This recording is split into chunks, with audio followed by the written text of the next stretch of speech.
December 17th meeting of the Romeo Village Council to order at 7:01. It's December 17th, 2018. Do you want to say the Pledge of Allegiance with me, please?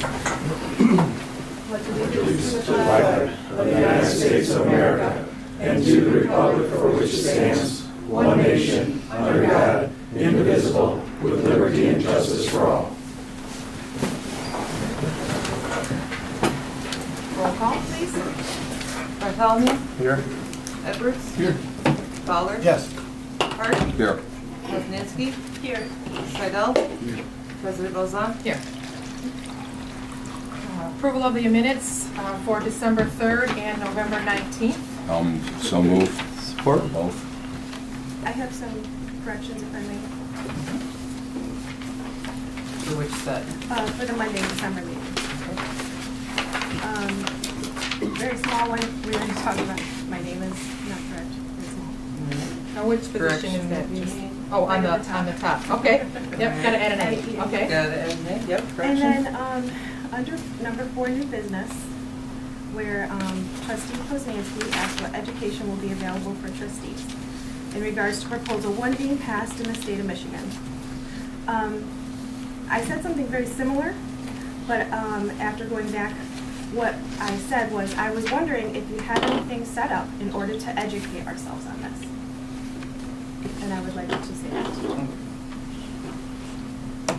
Education will be set up, so you, instead of the word available, you want to include the word set up? Yeah, if you Okay. have anything set up, bringing in for us. And I think I replied that I had seen some documentation but had not Yeah, really 'cause then investigated that. and then I asked Okay. if you were going, I was, we don't need all the words. Okay, but just the word set up, okay. And then a couple more. Under the council comments, A, This is again, which meeting? the same ones. Trustee Poznanski asked when demolition will take place.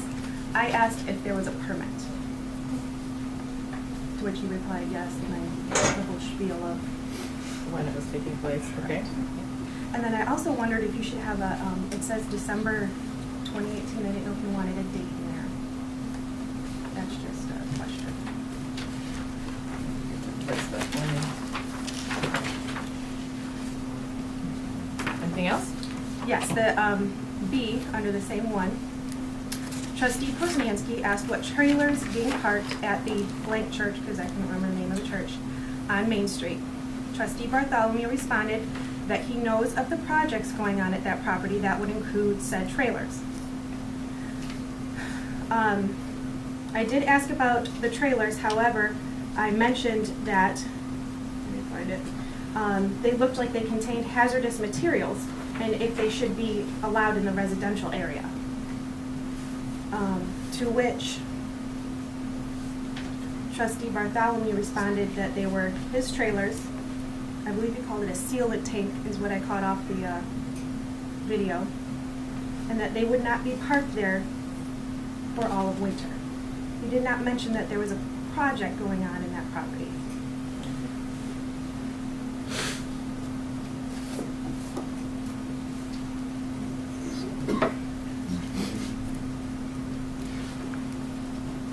And I'll wait till councilman comments to address that as well. A little bit more information that I think should be provided for the community. Okay. Clear on that? Anything else? That is all. Okay. Any comments on the November 19th minutes? All in favor then? Aye. With the proposed changes? Aye. Any opposed? Can I get approval of the bills in your packet? I'll make a motion. Pay the bills as presented. I'll support. Any discussion? We do have a couple questions there also.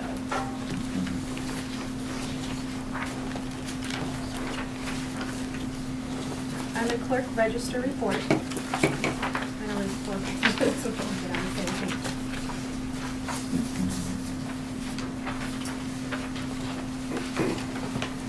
About 3/4 of the way down, there's a couple checks made out to Catherine Trepp, which I'm don't know what those letters stands for. I'm going to assume some kind of training. Yeah, let me find that page. The MAMC is Michigan Association for, there's Macomb County Clerks Association and Michigan State Clerks Association. Okay. It's not finding that page. No. Yeah, those are membership dues, membership registrations, actually. And I guess what I'm wondering is where those are going to come out of, as we don't have anything for education or training in our budget.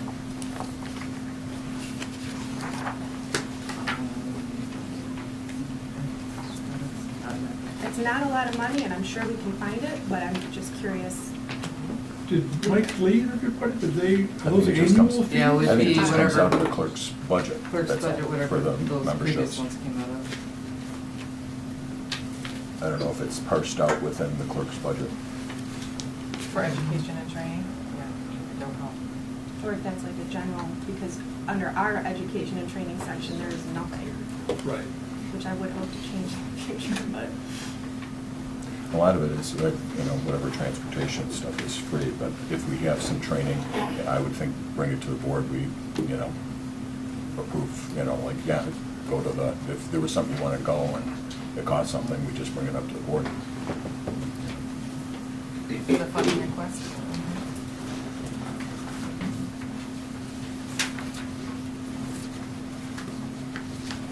I'll get clarification from our accountant. Okay. Thank you. Any other discussion regarding the bills?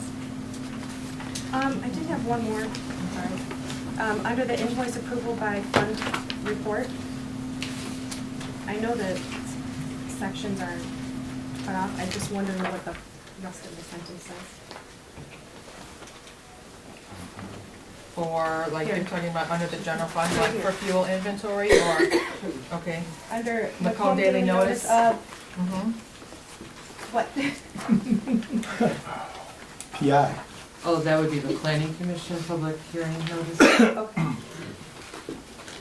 So that is not in the record, we used the Macomb Daily for that one.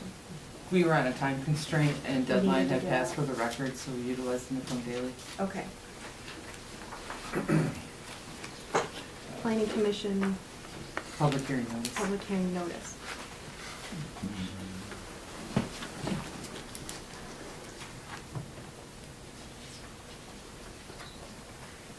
Okay, that clears that, because I was also wondering why we weren't having a public hearing. Because in the last meeting, we said we would have it in December, but that clears that up. Oh, because they had it. They already had it. Yes. Mhm. Okay, any other questions? All right, roll call vote then? Bartholomew? Yes. Edwards? Yes. Fowler? Yes. Hart? Yes. Wozniacki? Yes. Slidell? Yes. President Malzahn? All right, so moved. Approval of the agenda. I would request that we could please move under new business. If we could switch item C with item G, approval of Romeo Village Council bylaws, to the bottom of the list, and the DPW motor pool moved up to the third item.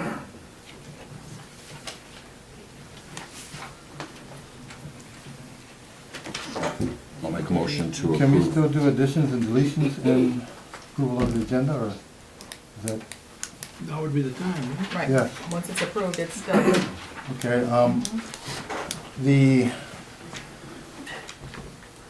current clerk that we have, the resignation, will she be resigning as the planning commission board member?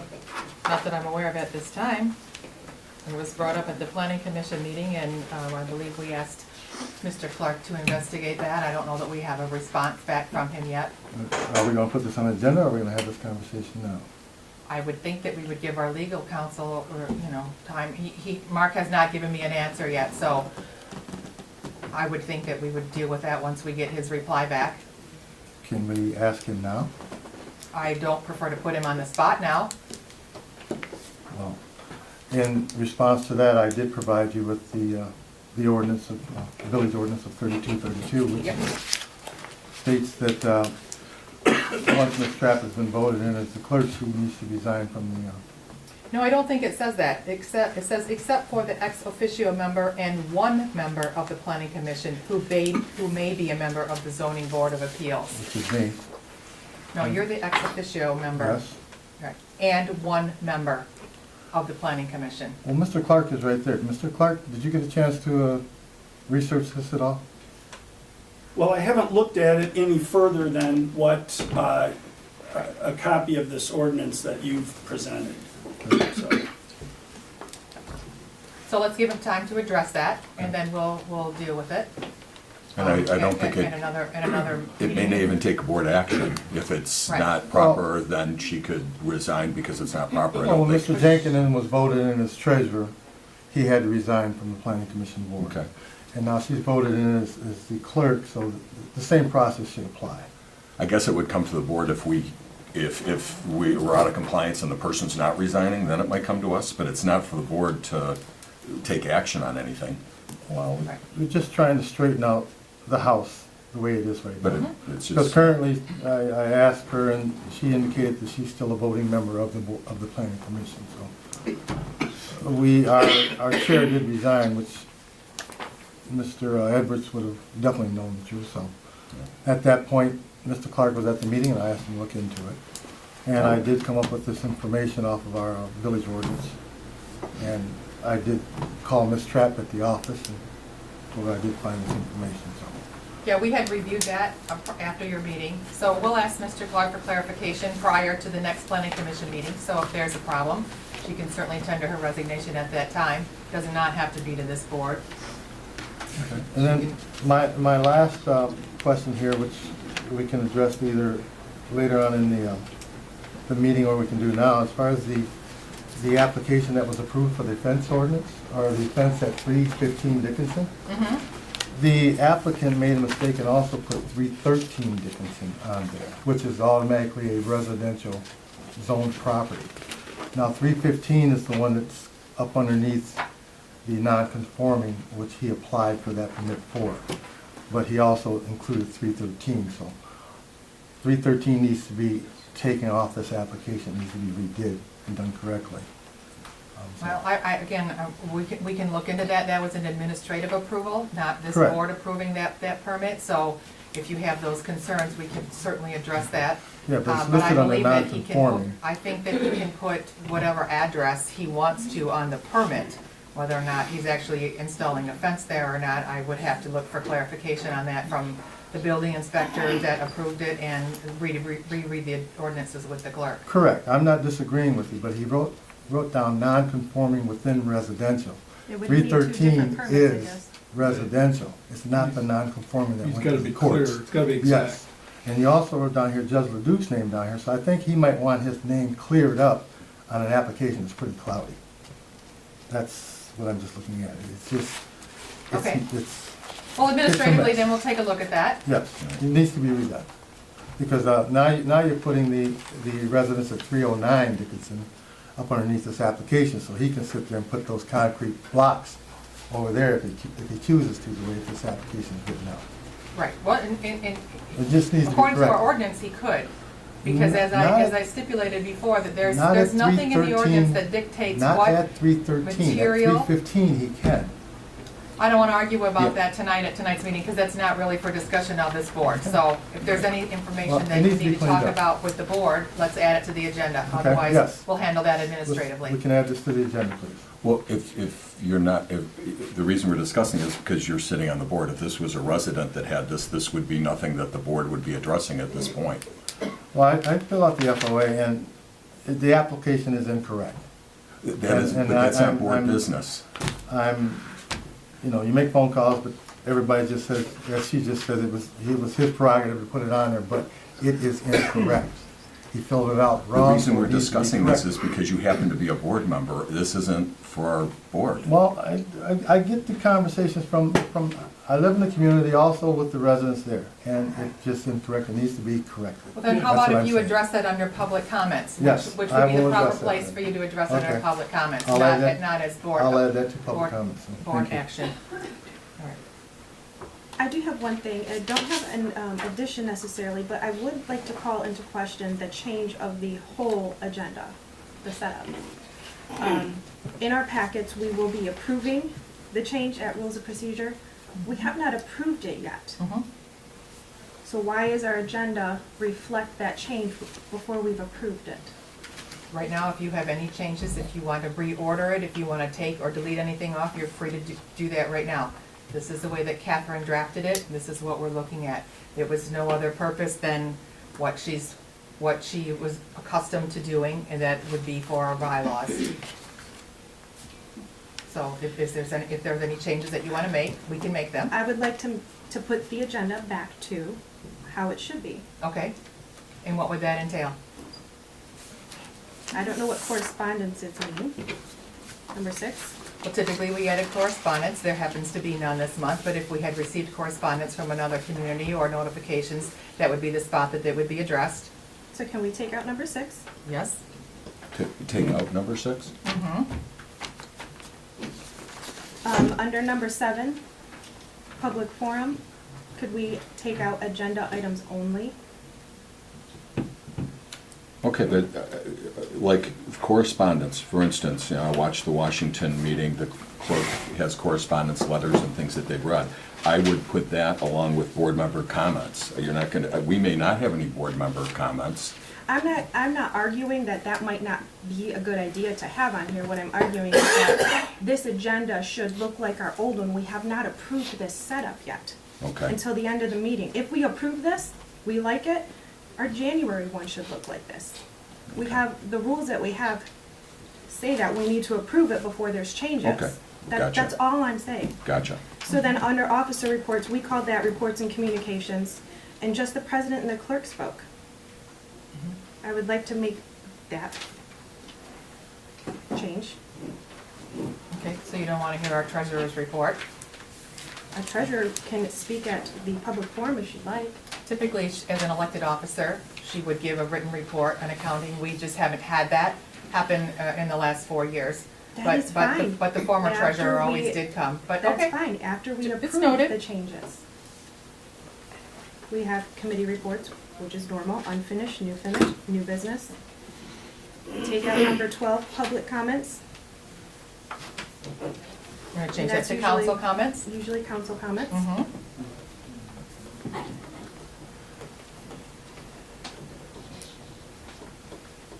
And be done. Is that it? For that issue, yes. Okay. Anything else on the agenda, or I can we would get like- the approval? I would like to add one more thing. Before administrator, I would like to talk about our past administrator. So if we can make past administrator F, administrator G, or whatever letter comes after G. So, just above F, you want to have past administrator? Yes. Can't that be just discussed during the administrator, or not? I don't know what the intent is to speak it at Okay. that time.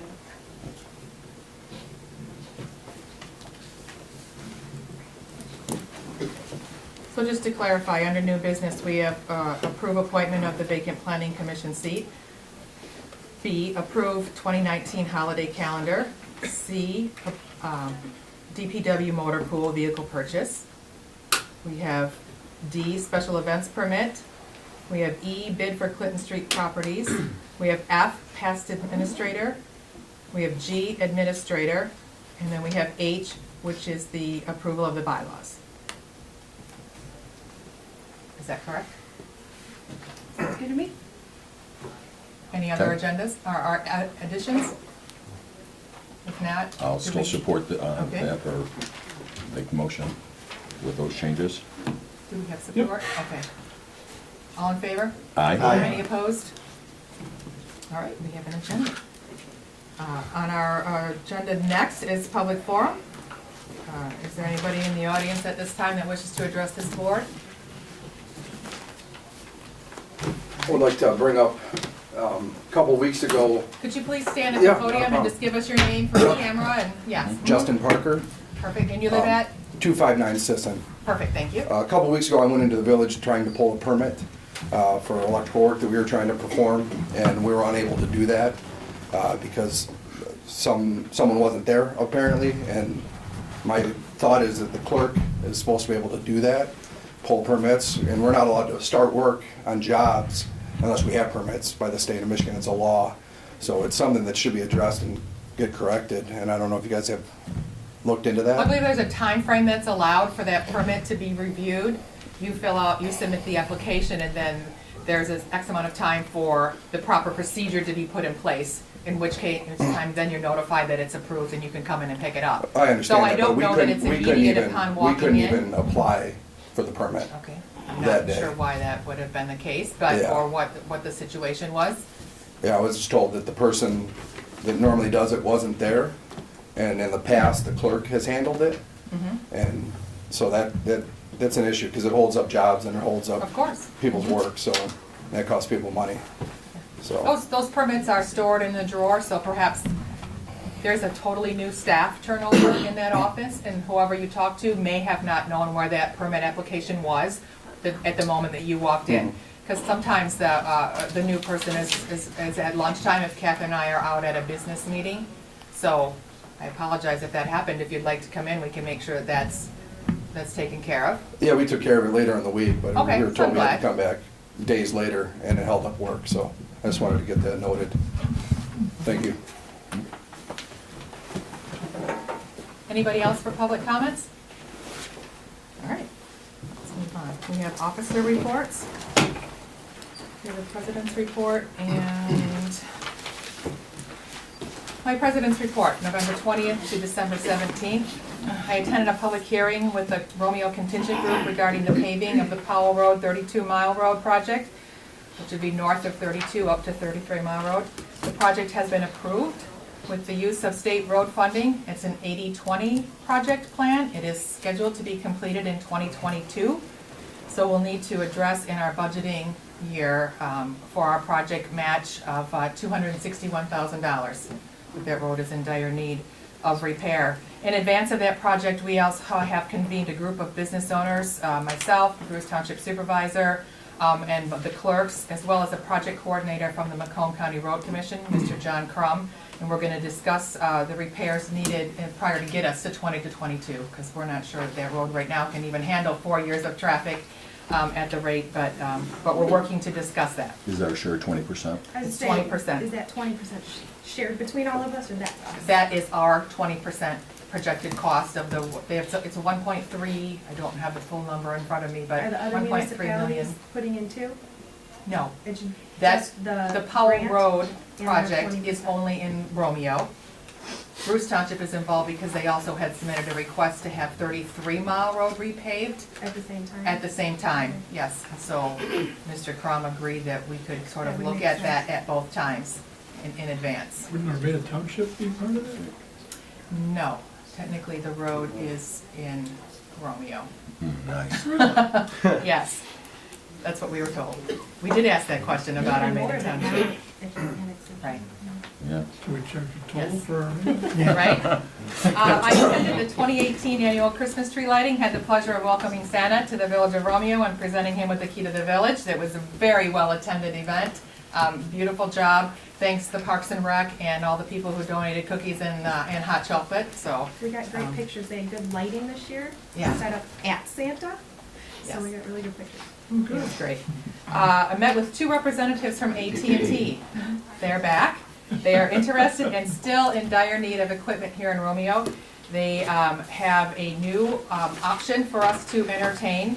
I expressed to them that we had residents that had great concerns and that we were not qualified to address any of those environmental issues. They have retained an environmental expert and have offered to bring him to a meeting. So I do not have confirmation of which meeting they'll attend. I gave them the schedule and they have not gotten back to me yet, but when they do, I'll make sure that I notify the contingent of residents and they can be here to address any concerns. It is a different setup. It would not be a standalone monopole Right, tower were they gonna like they put it on wanted the to water erect. tower? It would be a unit on top of the tower, yes. Like a crown. Yes, and I have pictures and drawings of all that, and again, once we meet on the agenda. How big is that crown on top of the water tower? I have the dimensions in the office, and I can show you what they presented to me. Because being that I'm in charge of the water system, Mhm. I would like to take a look at it first. Of course. Yep, yep. I can show you those Okay. tomorrow. And I, again, have not heard back from them. I just told them that what our concerns were and why we voted down the first proposal. So, Okay. I've seen them in other communities, so yes. I somehow believe they're they make prepared it to make a work, whole presentation. but I don't know what that means. Yeah, well, we have to have access to the top of the tower. Right. Through the hatch up through the center, so, for maintenance and, Right. There are several municipalities, and they provided me a list when they came and met with me that have this infrastructure installed in their communities right now. So it's not something that's new, but what I'm being told is that it's rather expensive, so they would prefer to not do it when they have other options, which I believe we've explored, and there are no other options here in the village of Romeo, so. Yes. Item number 4, I met with our Armada supervisor, John Paterak, and new trustee, Armada Jim Getzinger, did I say that right? To review the status of the sewer agreement, which is on our agenda for discussion later. I attended a meeting at the DPW with Helen Davis of HRC, along with several of their representatives, and the representatives from Corby Energy Systems. That's the company that provided the TV and video service of our sewer lines. We reviewed and identified areas of immediate concern. They'll be getting a proposal on recommendations on how we repair those areas and what the costs are associated with it. I attended the HDC meeting as well as the Planning Commission meeting to meet the boards. I also talked to Mr. Bill Grandstaff about the cemetery board. I thanked everyone for their service to the community, inquired about vacancies, reappointments, and resignations so that I can develop a list of appointment recommendations for this board at an upcoming meeting. It was my plan to address all the members, everybody who volunteers in different capacities, just to make sure that they are indeed still interested in serving so that I can have a better understanding when we make the appointments where we need it. I continue to meet with the department heads and staff on a daily basis and address issues as they arise and help where needed. That's my report. Okay, for the clerk's report, our accounts payable employee has recently resigned with us, and we have a job posted for a part-time accounts payable payroll benefits coordinator posted. We are taking resumes until this Friday, December 21st. I have been also reviewing computer proposals. The staff has been approaching me in regards to having individual emails to better conduct business, and we are also having server issues, so we are looking to see if we can get an upgrade or if we have to change companies altogether, because we actually don't have a service agreement with anybody at this time.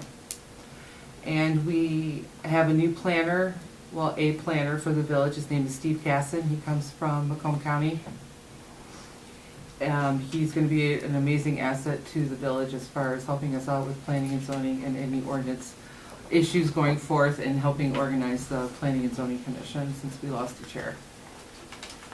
What will his duties be? Yeah, who is he? He's a planner. Okay. Where did he come from? I mean, Is the planning commission not, I don't understand. The planning and zoning commission not enough, we need to. Typically, Is he a new the village planning has worked with HRC in a planning what's the word I'm looking for? Capacity? In a planning capacity, Capacity. thank you. And so Mr. Casson would be an option so that he would be readily available or available in the office by whatever designated time. If we wanted to say we'll have the residents come in at 1 day a week, or, you know, this 2-hour time frame, or, you know, whatever that would be. When a building goes on and people need to have stuff addressed immediately to move forward, he has a better understanding of our ordinances, what is required for the permitting, submitting a site plan, what needs to go before the zoning board of appeals, or what needs to go before the planning commission for ordinance reviews, or those sorts of things. So I think his knowledge base will be isn't that the clerk's job and Cindy, No. or- No. He also, utilizing a licensed planner reduces the liability on us, so that a builder can't come back, or somebody who said, well, you allow this person to do that, why can't I do it over on this parcel? Because he takes that liability off the village. So we already had somebody, we're just choosing somebody different, is kind of what you're saying? We haven't, used to Catherine is use just HRC, investigating, we're right. just- Well, we have annually appointed, I believe, HRC as our planner. And used them, so we're I just don't using- believe that their services were ever, I shouldn't say that, because I wasn't in the village during the past administration. I'm assuming that the administrator handled that probably. Yeah, that's, I guess, everything was done in-house, but now you're telling me we're bringing in somebody else that, the job that the previous clerk administrator used to do, that can't be handled by you anymore. Well, it shouldn't be a planner, it should be a separate person in the municipality working along with planning and zoning. So the two of you They're together can't licensed. make this happen. Which is I'm not previous- licensed to be a planner, he is. Well, we're not talking about the planner, we're talking about the organization of the permits, the reviewing, everything it takes to get to. We still have a building department. Everything still gets to the subcommittees like the planning. You're and zoning. misunderstanding the intent. All those permits and the application and those processes are still as they typically were. So we're just bringing in somebody else, is he on payroll, or is he volunteering, or what? He's submitting a proposal for us to review at this time, right? Okay. A resume, as Because which. I guess all those things you're talking about, the person that we would like to put up for the vacant seat tonight, sounds like highly qualified to do that sort of thing. Are other members on the planning commission able to do that as qualified, and we could do this in-house without No. having to pay extra money? Mm-mm. No.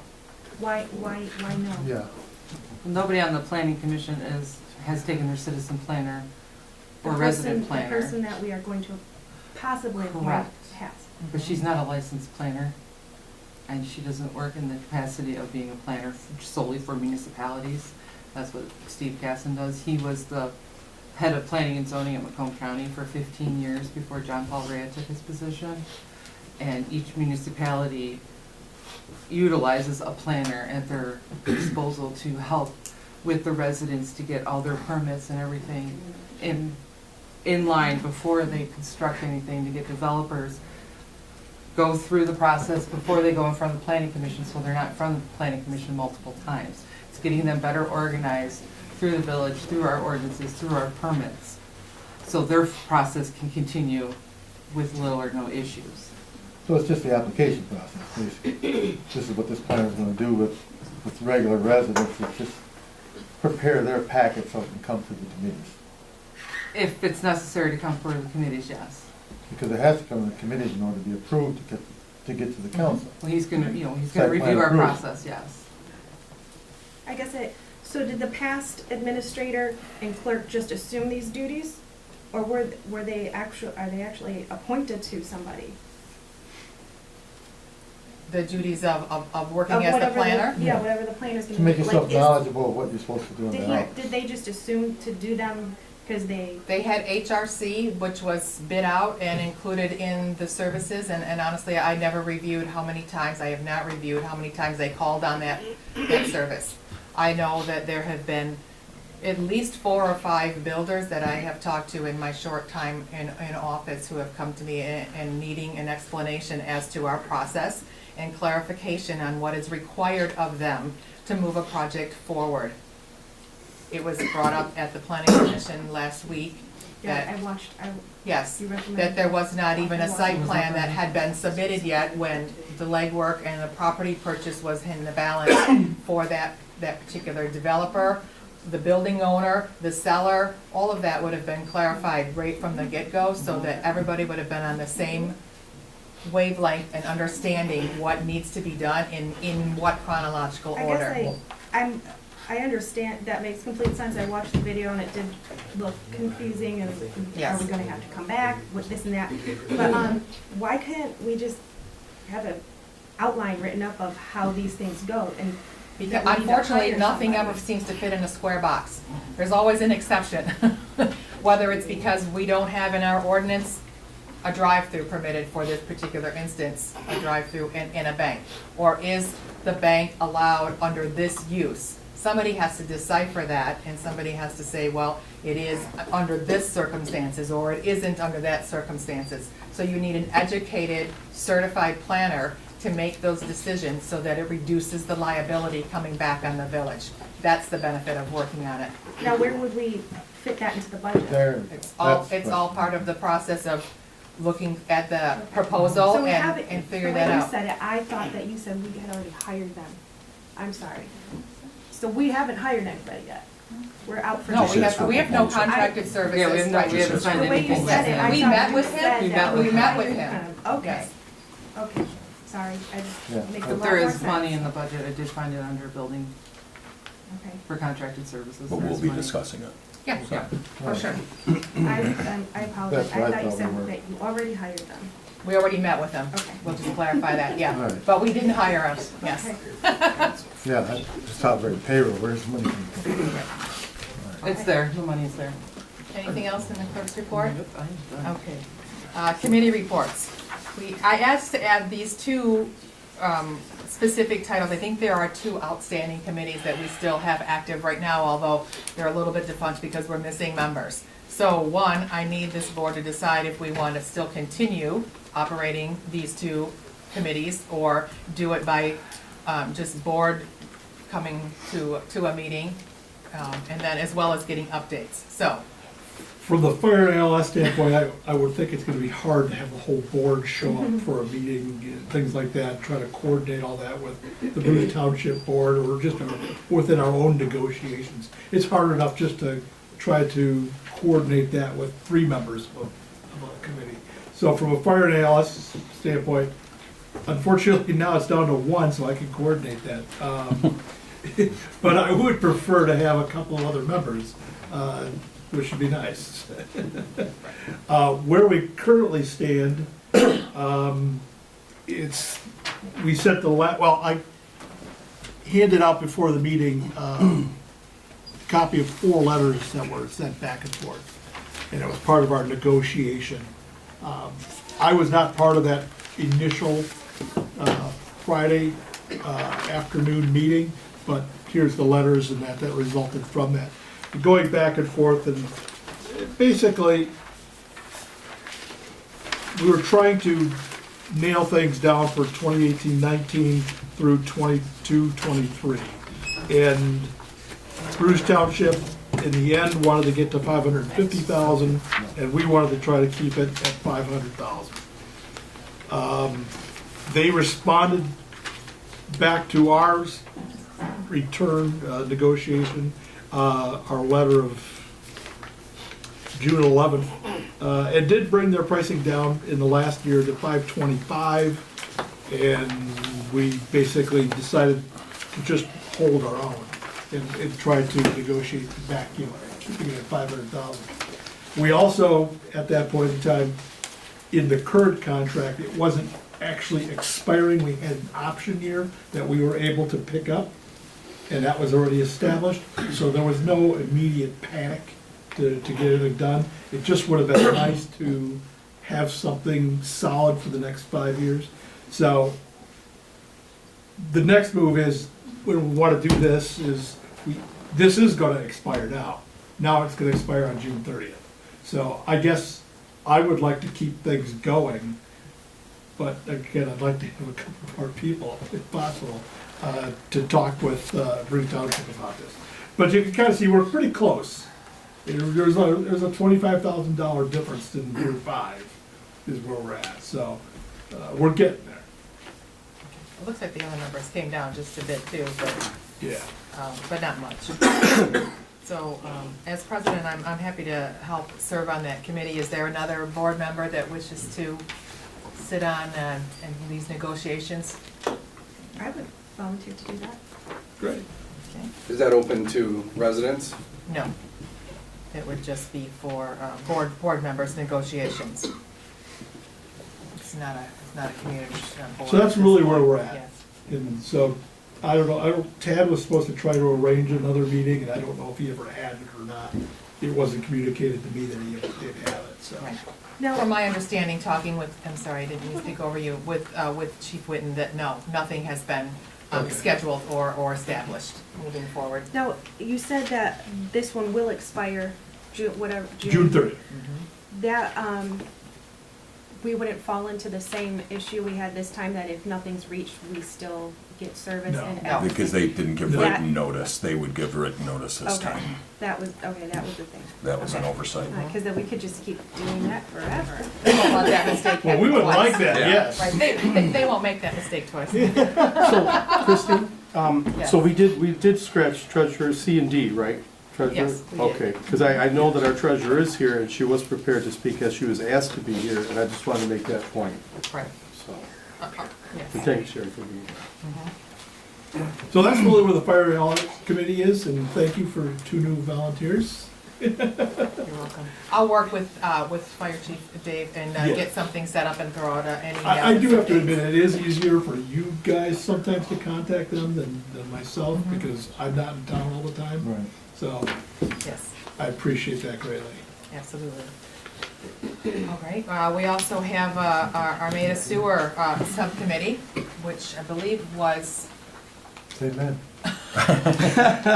it's our very busy Thank you, That I Matt. kind of trustee, dropped out Matt of, Edwards. That's why I held off as far as the fire one. Maybe I can do the sewer. I didn't want to do both, but I can get involved with that. Okay, I thought at one time, Zach, you were on You that want to do something? subcommittee as well. Yeah, once upon a time. No longer Busy? interested? No. Okay, that's fine. I'm not signing oh yeah, I'll do this for you. Probably just, Smart. I was on it, I was kind of off it, Okay. I was on it, I was off it. We'll include you as our Yeah. third, Hart, Edwards, and Malzahn, That's fine. for the sewer committee. Okay. So will these show up on, if everything's, we'll have these committee reports on there because it's still an open Right, item? yes. And then we'll, whether we Even have if an there's nothing update or to not. report, I would just like to Yeah. have them consistently on there I so that we agree. know we have active subcommittees. Yeah, I agree. I don't want to be on it, but I would like to be notified of when the meetings are happening, so I could drop in if I would like to. You won't be, you'll be a quorum. Yeah, that could be hard because of the quorum. You can't have I four, can't sit in the background and No. listen? no. Now, especially when it's a board that is going to make a recommendation to the rest of the board, you can't have a quorum. It's very questionable that you would be sitting there. With all my experience, I'm had a lot of experience with that. I would say and you can clarify with Mr. Clark, but I've seen that done before, but sitting there not saying anything and being 20 feet away, but I think that doesn't pass. If anybody Yes, can't make it, you that's- can use it as a proxy. I would avoid it. Well, that's true. Yep. If you can't make it, That's a good point. That's it. use it as a If, proxy. if one of the 3 people Oh, yeah, you in the could be an committee can't alternate. make it, she You could could be have an alternate, you just can't have 4 board members at a, What's going on? Well, you can take my spot on the sewer committee. No, I just want to know what's going on Oh. firsthand.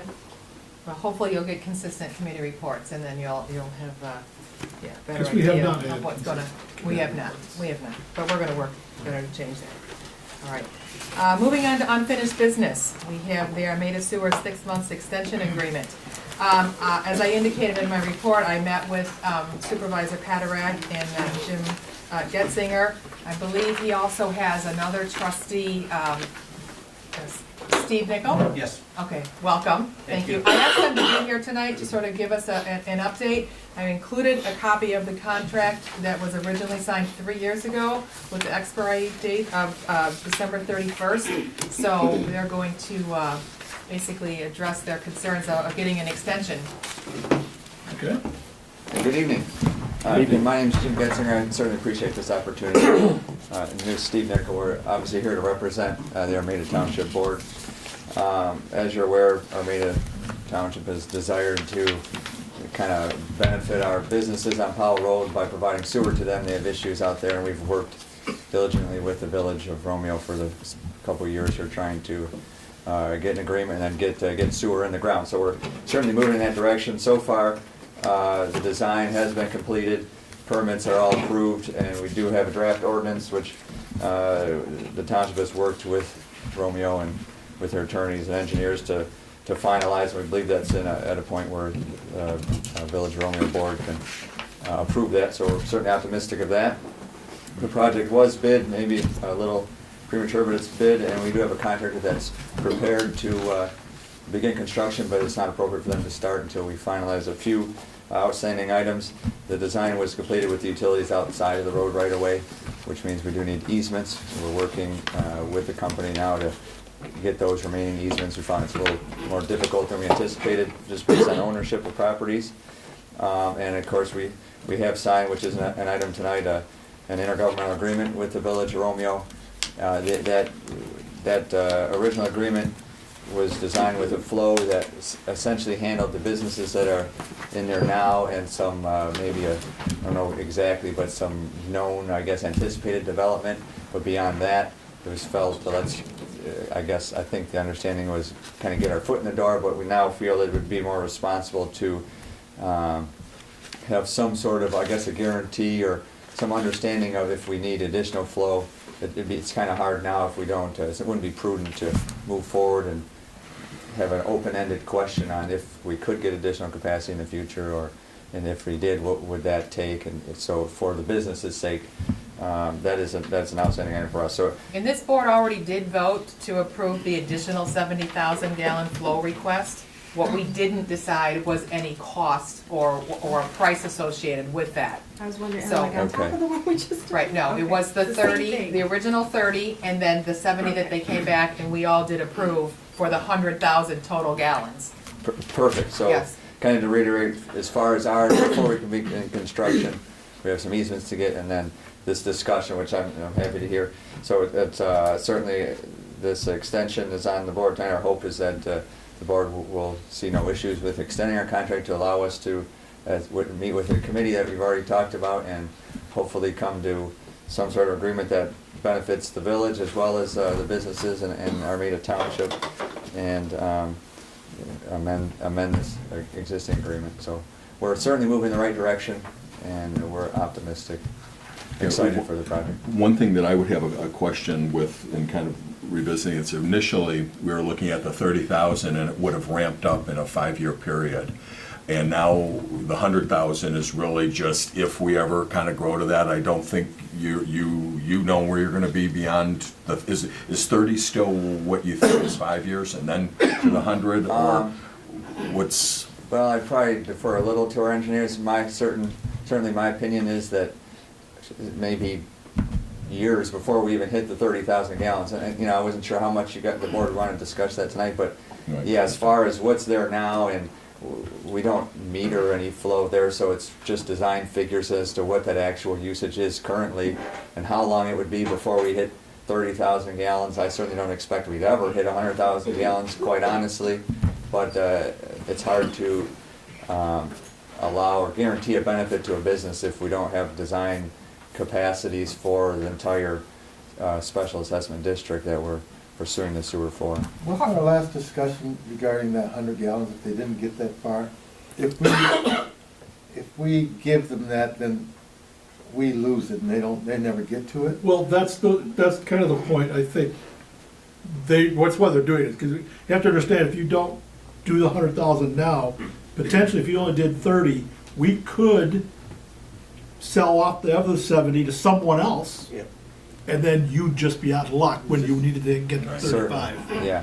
Because we have a reserve for Ford Motor that's probably never gonna use it, but we do have a reserve for them as well. So you kind of have to like book it while you get the chance Right. So we could actually do and 50? lock yourself in. Well, we already approved the 100. What we didn't approve was any pricing, and I think there was I was being questioned on whether or not, what the monetary amount was. So we approved 30,000 gallons for $40,000, is basically the intent of our initial agreement.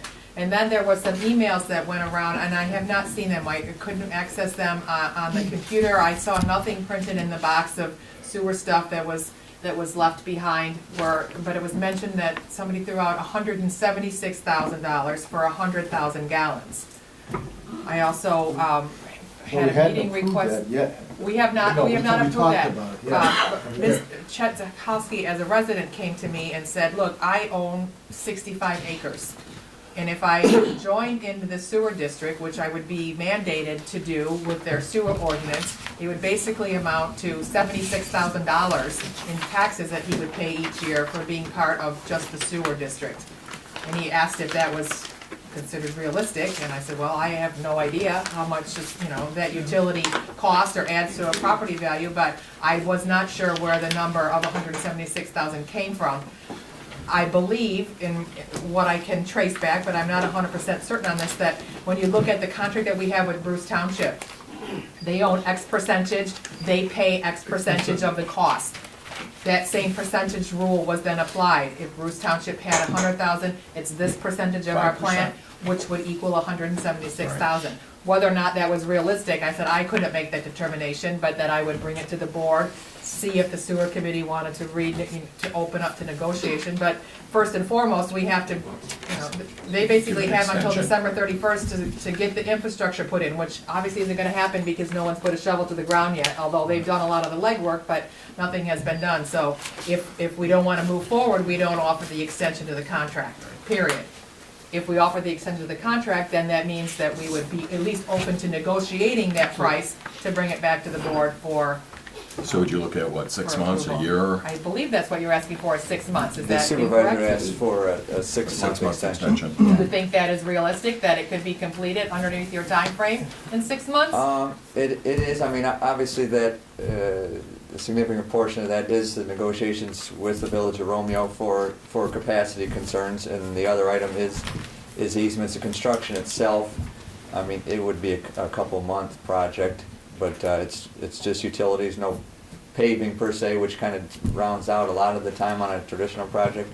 With that being the case, I certainly believe that's realistic. I guess we could always extend it again if we're close. Right. There's also some issue, and I asked Al to join in the initial meeting, because I wasn't sure what his involvement was initially, just making sure that we had the capacity, in my understanding, of the 100,000 gallons. There's also a lift station that's being inspected and investigated, and that will also play into our decision-making. And he can address that maybe with the subcommittee when we start negotiating, but.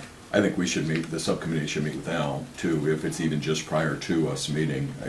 I think Al definitely should be part of that. Yeah, to bring everybody up to speed, I thought it was important to include him since he's our sewer guy. Our attorney reviewed the extension. Mark, did you get a chance to look this thing over?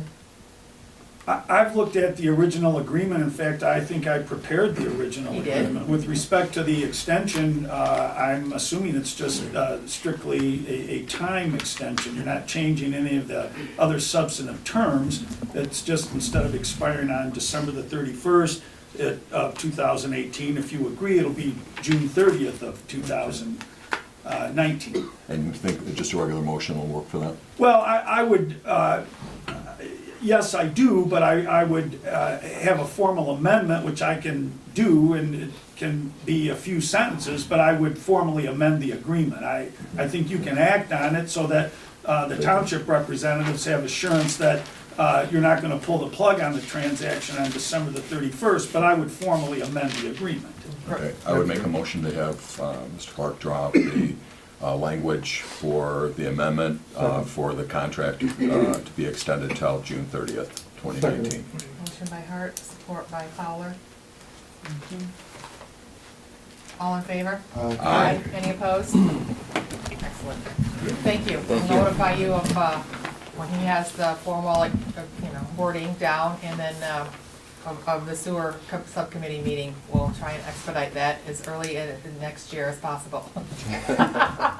It probably won't happen between now and Christmas, but. that road. Thank you. Yes, Thank you. all right. Are they able to Yeah, look forward to meeting with you. talk about the pricing then, or we're just going to do that at? Yeah, I think the subcommittee would meet and try and rework through those numbers and figure out where that But 30 to for be honest, I 40, think where the the percentage is- 176, right. And then bring back a recommendation to Okay. the board. Before June, because they hope it's gonna be Well, well done. hopefully by the end of, Yeah, by our hopefully- January meeting. Hopefully but- like January, February, we'll Good, come up with some things. okay. Okay, we have final approval of the Office Business District Ordinance. I don't believe you have any information in your packet because the Planning Commission just met last Thursday. Something that I thought to look at and ask the Planning Commission when they approve their meeting schedule is to see if they could if they could move their meetings to the second Monday of the month. That would give us time to include any documentation in a copy of their minutes, gather all that for our board packet, if it was an agenda item that we would be required to vote on at our next, the meeting of the next week. So, but that hasn't happened yet, just something that we're thinking through. Seems to make sense, because Thursday to Monday is an awfully tight time frame. But the planning commission did vote unanimously to approve or allow the ordinance change. So they're looking for us to ratify their motion, I Correct. guess. With an approved site plan, because Yes. he's gonna make some additions to the existing site plan. But the ordinance, okay, but the ordinance changes So what we're basically, doing. right, basically they voted to allow, or we have voted to allow a drive-through at a bank, and now we're allowing a bank to go into that location. No one yet has seen a site plan as to what the bank is gonna look like. We have seen it. Mm-hmm. It has to be modified, because a lot of the landscaping was still left off of it. They When did an Mr. initial review, Yes. right, at When their Mr. meeting, Edwards was yes. here, we were going through that process, and he resigned, and we had to choose a new chairman at the last.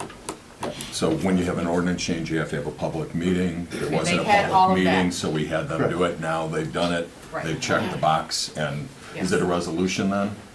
A resolution, Mr. Clark? Well, it would be the same ordinance that was presented to you at November's meeting, so you All right. would adopt that ordinance. You did that before, subject to the public hearing, and That's not helpful. I don't recommend you adopt ordinances subject to contingencies, and so now that that's been done, you can either re-adopt or adopt, but the text of the ordinance amendment that was presented to you at the November meeting has not changed. It's identical, and that was the same language on which the public hearing was held. Okay, I would make a motion that we'll adopt the ordinance change that was presented at the last meeting for the change for the approving a drive-through. Motion by Hart, support by Edwards. Where's this at? Hmm? Where's this property at? At the the old old gas Marathon Gas station, Station Marathon Station. on South Van Now, Dyke. I was wondering, someone had brought up, did the bank currently next to FAM's, I don't remember The community-driven or Yeah, first-driven, is or, that not considered a drive-through? that is in our Central central business business district. Okay. This so is in our office okay. district. 'Cause I was, I That's, said, I right, did that's not why it's know. getting confusing, yes. Once this is approved or disapproved, then any facility, any banking, financial facility. Now in that district. Can Yes. put a In the drive-through office in. district. Right. Yeah. Right, it's not site-specific, Yes, it's right. zone It carries specific. over to- It's your office zoning, it's specific to Right. that, but Just- not to a Just particular the piece financial of property. institutions. Right. Correct. Yes. Not So a the Dairy Queen McDonald's. can get a drive-through now? Not, The Dairy Queen can't. No. right. Not very. Very Or- good. or Dude, I gotta Financial get and 3 Dairy kids Queen. out of the Ross, car. here, hey, put one there. We have Drive-through. we have motion and support, all in favor? Aye. Any opposed? Motion carried. On to new business. Approve appointment of vacant planning commission seat. You saw in your packet a letter submitted to me by Lisa Hall expressing her interest in serving on our planning commission. You see all of her qualifications, and I think it's an excellent addition to that board, and I would recommend her appointment to that board immediately. I would love to make the motion to Okay, put support. Lisa Hall in. I think she would. all in favor? Aye. Any opposed? So moved. I'll have her sign on the dotted line tomorrow. Oh, boy, now you're gonna sign your Right. life away. Next item, approve the 2019 office holiday calendar. So this would be the list of holidays that is in front of you, of the days on which we would be closed. So moved. Support. All in favor? Aye. Any opposed? Motion carried. Told you it'd be easy. Okay, we have a special events permit for St. Baldrick's. I submitted this permit on behalf of Mike Fiskus. I have informed him with my new duties that I will not be able to chair this event this year. Weren't we so- gonna do the DPW motor pool? Well, I we think did. it's after. You were No? gonna switch. Oh, did switch them? Did I get my order mixed up? Yep. Okay, sorry. Gee, No, Yep, you're in yep, too, you're so right. go ahead. You're right. That's okay, we'll go back to St. Baldrick's. Okay, so the DPW vehicle purchase. Apparently, we haven't purchased a new vehicle for the DPW in near forever. Tim was explaining the situation with snow removal, the cemetery truck, which, and so I Got all had. kinds of issues. Yes, so go ahead and explain the issues. Basically, I'm requesting funds for two different items tonight. One is originally going to be two trucks, but after talking to Christine, we decided on one truck and a hot box asphalt recycler. On the truck request, the cemetery truck is down and out completely. It's a $3,000 truck and needs $5,200 worth of repairs. So they have no vehicle at all. So I'm requesting to replace one of our vehicles at the DPW, transfer our older truck to the wastewater treatment plant, and then take Al's truck at the wastewater treatment plant and revamp it because the box is pretty much rusted off of it, and have a vehicle for the cemetery to use also. That's why I'm requesting the funds for the pickup truck. You gonna sell the cemetery truck? Or just jump? Scrap it. Well, there's an outstanding bill on the truck right now Give it back. at the repair shop, so we're trying to work through that. It was presented to me that there's an outstanding bill for, I think it was It's like 15. five, No, go ahead. it's like $540 that we have for an outstanding bill at the shop that it's at. We can pay the bill and keep the truck, or he said he'd give us $500 for the truck as is and make the bill go away. So basically, The he's giving repairs us- needed for the truck was Basically, about 6,000, just it's under like six. It's like $5,200 Yes. in repairs. And the truck itself is valued at about $1,000, so it Oh. didn't make any sense to me It's pretty well to. rusted out. I Right. mean, Plus the liability goes to the guy at the shop, not to Yes. us. Yes, What would you recommend? Would you rather just them keep the truck and call it? Is that what you? that's Yes. up to you guys. I mean, if it was me, I mean, I'd make it go away. We have enough stuff sitting at the DPW that needs to disappear. Like an I'll old be out fire tomorrow. truck. But yeah, I mean, you guys can, if you want, you can pay the bill. We can get the truck back and Good idea. you can put it up for bid, take offers on it. Well, it's worth $1,000 We owe now more- if the, Basically- after the repair. Basically, I mean, if the truck was running, It's not even running. it's not running now. Yeah. No, it needs, basically needs an engine. Okay. So he's basically giving you $1,040 for the truck. What's that? He's giving you $1,040 for the truck. Basically, yes. We So can we pay do the that. $540 You're right. and drag it back to the DPW and try and sell it for more, or, Can we decide on this right now? Yeah, and then you're recommending no too, right? right. Yeah. He's That's your recommending recommendation. that. Do two separate it's just one more thing that we have to I deal would with. think. And that's your vote on I'll make a that, motion but to Make it go away. Truck will wait. let the, what shop is it at? it's at M&D Auto on 33 Mile there, Let that across shop from the keep it for courthouse. I support. I'll take a roll call vote since We need it's that money. writing, right? From them, What's that? that auto place, what they're going to do, whatever transaction they're going to The offer? sign over the top. Yeah, I mean, there'd be, Receipt. Yeah. Okay, roll call vote. Poznanski? Yes. Bartholomew? yes. Edwards? Yes. Fowler? Yeah. Hart? Yes. Seidel? Yes. President Malzahn? Yes.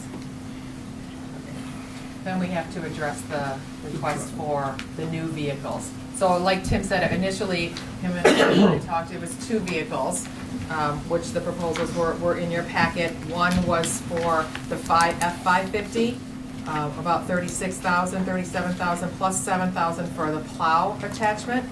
And then the other vehicle was for a 350, which was almost $31,000 with a plow attachment of an additional $7,000. So it was basically looking at 40, 70, probably, yeah, about $84,000 to purchase the 2 vehicles. But then he came and he said, well, we need this hot box to do asphalt repairs. mean- And what are the chances of getting another 27 grand? And I said, it's not. So, So, yeah, originally, I mean, it was the F-350, the F-550, and then possibly the hot box, and then kind of dropped back to, like I said, 2 F-350s, one for me and one for the wastewater treatment plant. And then I came up, you know, I mean, if that's still an option, that would be great for Al also. So one of the new trucks was gonna be for the wastewater, or what, they weren't Well, gonna be for DPW? Originally, they're both for the DPW, to replace one of our trucks and our dually, which is gonna need to be replaced very soon also. But when we were going for the 2 pickups, actually, one was gonna be for the DPW, and one was gonna be for Al. And then ours would go, the one So that you we just gonna have get your used one would go now? to the cemetery, and the one that Al has, you would sell. So if that's still a possibility, that'd be great, along with the hot box, but. Where's all this money coming from? Yeah. well, so we have $100,000 that was budgeted this fiscal year for capital outlay. So we do have that in our budget this year in the motor pool fund. I Could we think question. about this for the next year or so? Well, the problem is that if he doesn't order it, then we have no vehicles to plow the snow. Well, we have Well, we vehicles, have- Well, we have second- oh, the vehicles to second plow the vehicle, snow. right, yes. If it's still needed, then. It's we just can we're order it. minus a vehicle at the cemetery, and Al is in need of a So we vehicle currently have how also. many to plow right now? We got, Basically, we have 2 trucks to plow with, but we were looking to add a plow onto this truck so that we can do alleys, cul-de-sacs, help out in parking lots, help out, make it easier to plow the cemetery rather than with our big plow truck. And Al wanted to plow on his also so that he could plow, you know, his drive instead of waiting for us to do it. The truck each that one you of the give departments him- heads have a truck, right? Basically, Four-wheel yes. drive? And the cemetery right now Oh, has okay. nothing, which they're gonna need in the spring, and by the So you're time. looking for the 550 or the 350? Well, Those the three right there. 350s right now. We can make do with the 550 for now. But that's, like I said. Now, that's- is, for the wastewater treatment plant, you need to have that kind of size? Because, I mean, you usually use it to pick up stuff and Well, maybe plow. Al wants to put a, like I said, put a plow on his, so I he mean, can can you plow. do that so with he a can- 250 He or- can, but he wants to put a crane on his also to help save on service calls to the lift station and things like that, where they have to call somebody out, you know. So he needs I a don't know what larger, the- I don't know okay. what his service So you calls need the larger cost. vehicle, not just to keep up with them. Okay. Well, what we got now is a 2000, so it's It's a 19 years it's a old. 200150 and the box Well, it's a is 150, right? Okay, almost yeah. rubbing on the But wheels. If we get another vehicle, it'll last probably 20 years. Yeah. Right, but you need that size, you need a larger pickup. But the Yeah. price difference between a 2500 and a 3500 is It's, negligible. it's nil, yeah, it's. The structural it's strength hundreds. you get in a Yeah, it's just- 3500 is huge. It's, Or a yeah, it's 350. more heavy duty. Can't talk Ford, can't talk So, Chevy. I know they've never been competitive, but did you even ask Romeo? Because I they've got a did. new owner. I Okay. did, I asked Romeo, I went back several times to try and get a quote. Yeah, Really? I called, they tried to supposedly email it to me, it never came through. I went down there and asked, and the salesman that I was working with said it's locked in the girl's office, I can't get you the bid. I did check with Heidebrights, and they wouldn't even bid it because they're not competitive with the government bidding. And I checked with Orchard Chrysler, and they're not competitive either. Basically, Ford holds the state And- bid contract. yeah. And they are our Our biggest kind tax of base. preferred, Right, yeah. and, I mean, in the years past, Ford has always come out, they've given us the best deal on them, so. Now, the truck that's gonna get passed down from you to Al, is that big enough for us to put a plow on it still for him?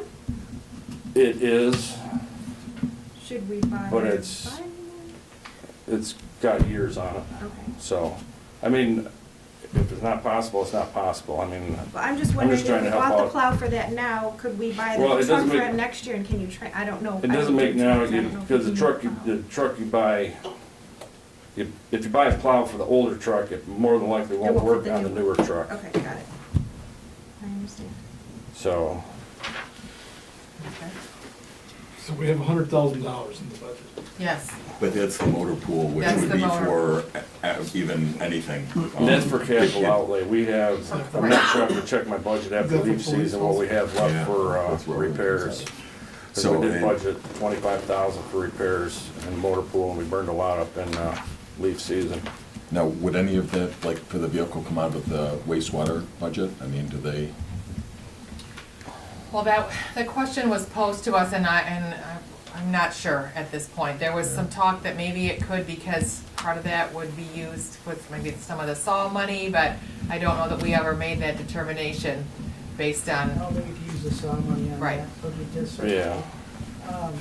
But just even being a cost, being applied to your account and being a cost of the wastewater treatment plant, it seems that would make sense, that that vehicle would be part of your operation. You know, Yeah. just for I mean, expenses. in that in come. years past, when we've passed vehicles down, like when we've transferred one from the DPW to the cemetery, whatever Blue Book value was on the truck, it would come out of the cemetery fund to reimburse the DPW.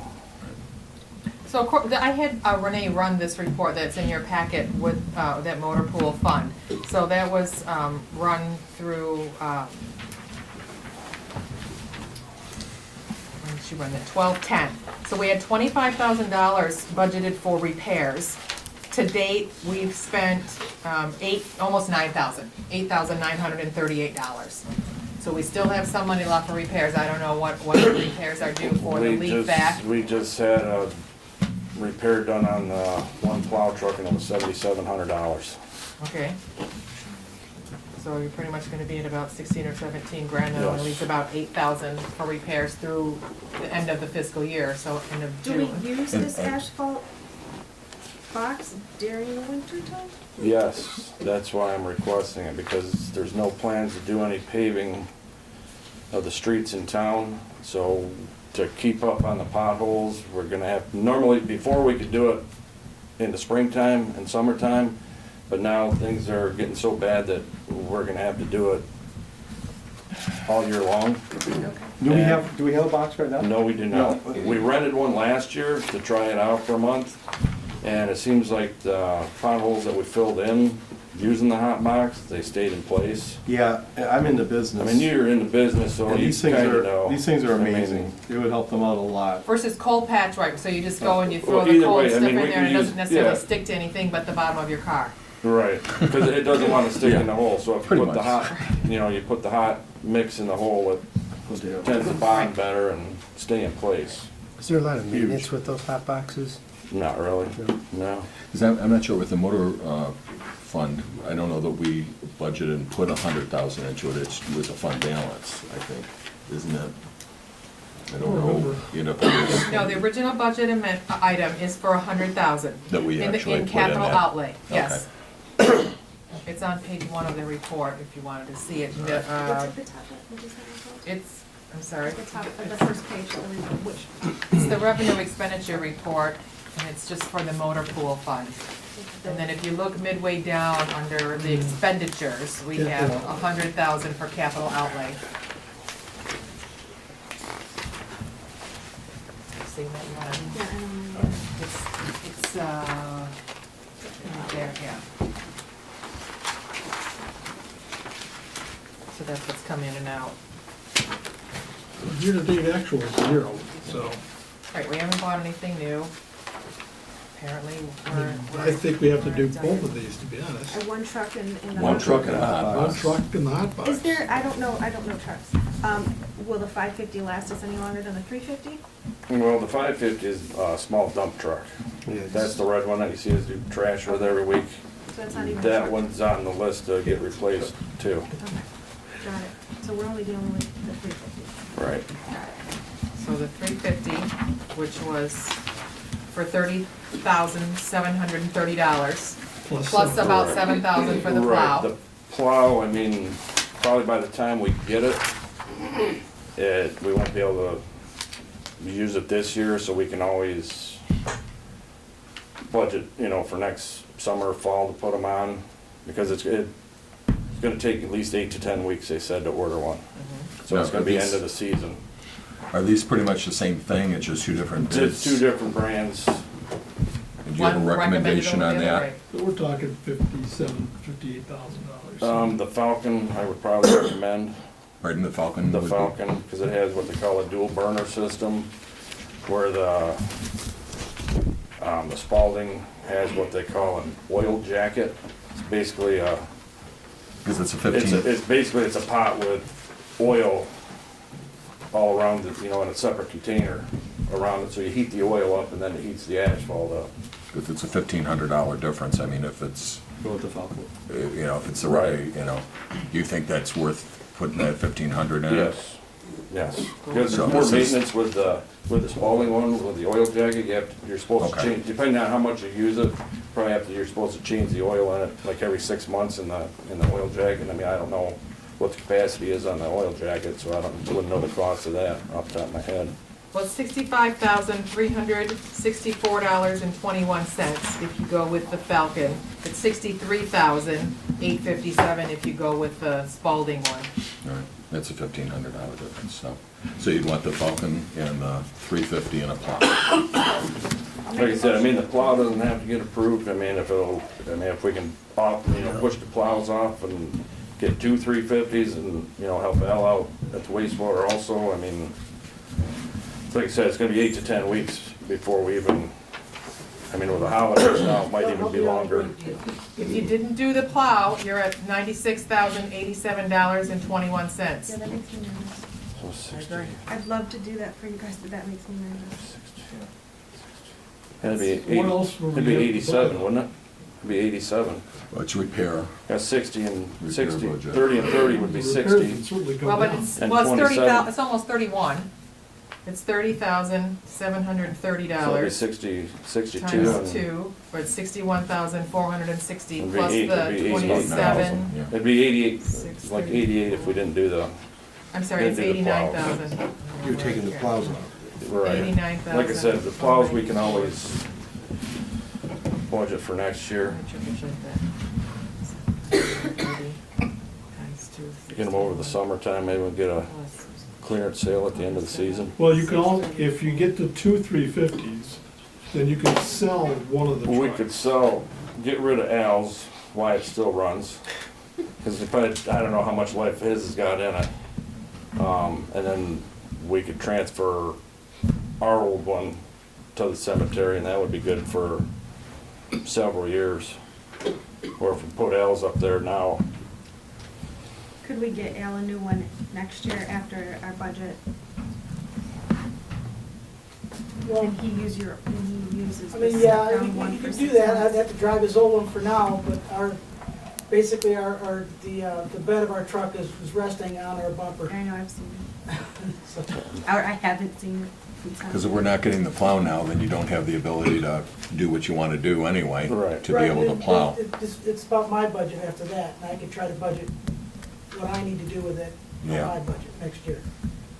Because that's, and if we paying for something out of motor pool, we could still charge it to the wastewater Wastewater. account. Means the old truck worth half of the price of the plow? No. Al's, That doesn't sound no.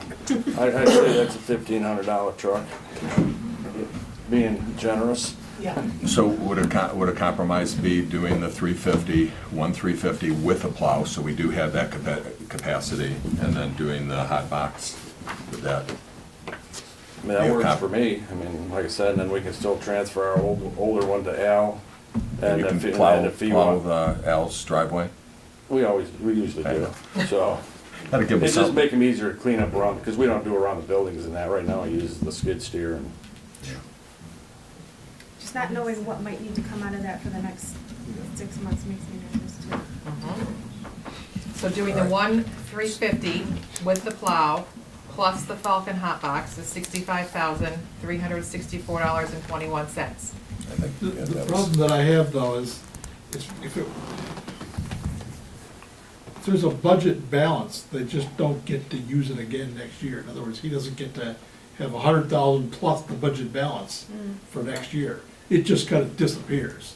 So if you don't Right. spend your budget, I can't, yeah, I you just can't, lose it. I can't So, save it till next year and add on. There's a whole lot of it that says, just go ahead and get 2,350s in the hot box. Minus the plows. Minus the Minus Which is Plows. $89,094.21. Right. Because what if we just, what if, we're being so cautionary, but what if we get to the end and we've only spent another $1,000? We just, that money just gone. But, no, it's not gone. It's not like there's someone else We that's could gonna look be in to charge of purchase it it. in We could March put or April. We could put 130,000 into the budget next year because we had that money. It's not going away. We put how much we put in there. So it's not like it's our supervisor isn't gonna give it to us again. The budget has You to know. be spent by when? Our budget June expires 30th. June 30th, yeah. So if we put in a audit on June 1st, no, we're gonna have money. I mean, we can, and know ahead of time that we need to get a truck for Al. I mean, and, just kind of be forward budgeting on that. And also Again- for next year, I would like to try and budget for a new leaf vac. Another one? Well, ours is, we spent more time fixing this year than, Wasn't that new though? It's not that old. about but 16, 17 years ago. Is it that old? Okay. Yes. Yes. What did we, it's the leaf sweep, the was a street sewer. street sweeper The I'm street thinking of. sweeper is like 9 years old, Yeah, or 10 no. years old. That's Okay. 2008, so that's, yeah, I it's 10 years remember old. buying that, But okay. yeah, the leaf I vac, can say something. the leaf vac was here before me. He's gonna have to take our truck and give it to the cemetery. He's still gonna have to put money into that truck. Right. Because we're gonna have to rip the box off of it and build Well, some that's what sort I of was a gonna box ask, for I it. mean, Trucks and If you buy the two new plows ones, and- Right. you eliminate a lot of maintenance on the current Right. trucks, right? I mean, Right. you're maintenance free for 3 years, 36,000 miles, basically, as far as Right. anything short of an oil change, Right. right? So, I mean, like I said, L's is That's- 2,000 and That's a big advantage. it could quit next week. You know, it could be like the old cemetery truck sitting there worth nothing. What you would have to rent out for Crane, you said he could use that truck for. Yeah, he can, yeah, I think a crane I priced out for him, it was like $1,800 to add a crane in the bed, and then that way they can save, calling, he used jet pump from coming out. I mean, I don't know what they get for service call. A lot, depending if it's an emergency. or- Right. So I'm just saying, that's another use that we can use to Right. save money, as far as getting a So- truck. What year is Al's truck? Al's is a 2000, it's a 150. Oh, man, 16 years, Well, I'll 18 years ago. Yeah. I'll throw out a motion for 2 350s minus the plows, plus the Falcon hot box. I'll second it. That's a motion.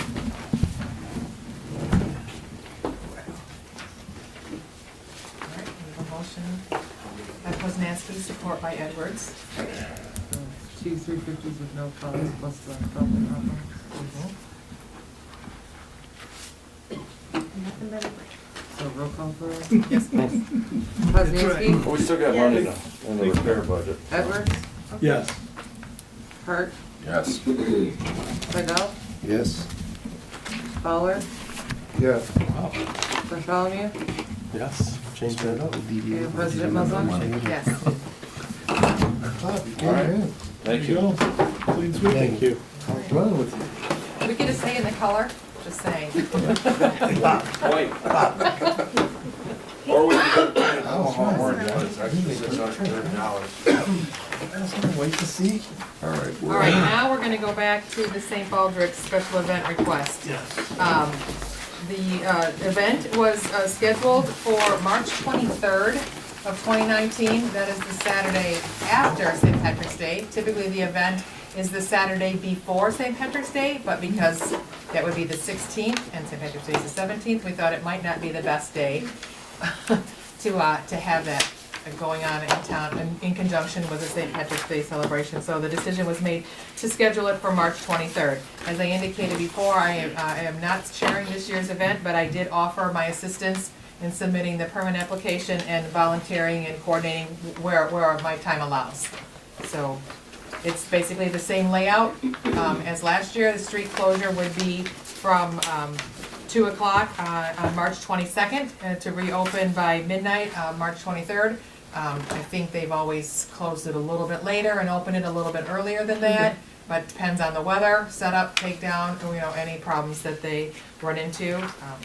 It would be the same tent company setting it up, so they've got a couple years under their belts, and I don't think we had any issues from last event that we needed to talk about, so. And I'm sorry, you said Mike's he's gonna get somebody, or? Well, he is actively searching for somebody to chair this year's event, so if anybody wants to do it, I can give you his contact information.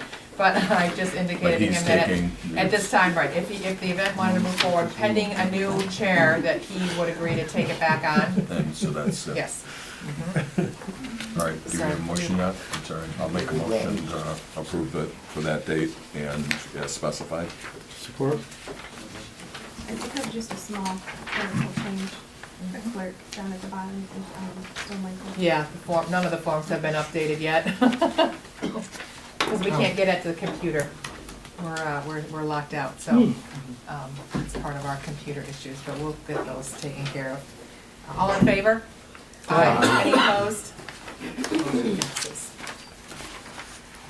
Okay, now we have the bid for Clinton Street properties, which we had published to the tune of, I think, almost $1,300 for 3 weeks publication in the record, and we received 0 bids.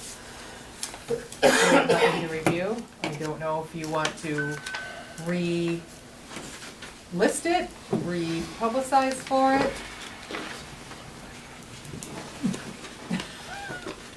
Is this a time of year that things are selling anyways? I wouldn't think so. Yeah. So Springtime. We can wait till Yeah. March or Right. April. Yeah. Hold off. Hold on to it. Okay. So we'll table it till table spring? it, and it'll just show up on the agenda next month, and we'll table it, or is that how we'll just stay under, it'll be old, Yeah. Yeah. or unfinished Move business? to unfinished, yep. Alright. I'm sorry? No, we've got the other new one, right? Yes, the past administrator that Megan wanted to add on. Well, I tried to get a copy of the letter today, letting Mike go from his administrative duties. I had to fill out the FOIA form. It's gonna take a while, I suppose, till I can get a copy of it. But what I'm wondering is, I have found in our village common law, 64.3 talks about suspension or removal of officers. In it, it says the president may suspend any officer authorized by this act or appoint pursuant to this act for neglect of duty, and with the approval of the council, remove any officer appointed by the council. I don't recall us approving removing him from his duties. He is not an officer. He's an appointed, he was appointed to serve at the pleasure of the president with ratification by council, so. But in what you gave to us, the minutes don't reflect the president appointing him to anything. Which one is it? Trustee Rossell, supported by Edwards, with everyone but one approval. That's not given, that That was is just establishing the salary compensation. not that's- this one, supported by Edwards to appoint village clerk as administrator. That means the council appointed him, What are you looking at? what you gave us. Which number? 2, 3? The information you gave us, the administrator, I think it's like resolved 1, resolved 2, it's the third resolved by Trustee Rossell, supported by Trustee Edwards to appoint village clerk. That is not appointed, that the president did not appoint that, this board did. And that's why I question with this ordinance, that was an appointment by the council. So Which is against our ordinance. Why that was done that way, I cannot address that. You can ask Mr. Clark that, but well, the way this reads, with the approval of the council, remove any officer appointed by the council. Mr. Mr. Clark, would you clarify? I will attempt to do so. I think you have to go back to March 17th of 1988, which was the resolution that created the administrative assistant to the president. The position was created by resolution, not by ordinance. And one of the things in discussions over the years that sometimes gets confusing is that the administrative assistant, and in saying this, I mean no disrespect at all, the administrative assistant to the president is a ministerial position. It's not an assignment of responsibility or authority. If the village wanted to do that, it would have to adopt a village manager ordinance, which the village has done, I believe, twice. Both times the ordinance was rescinded.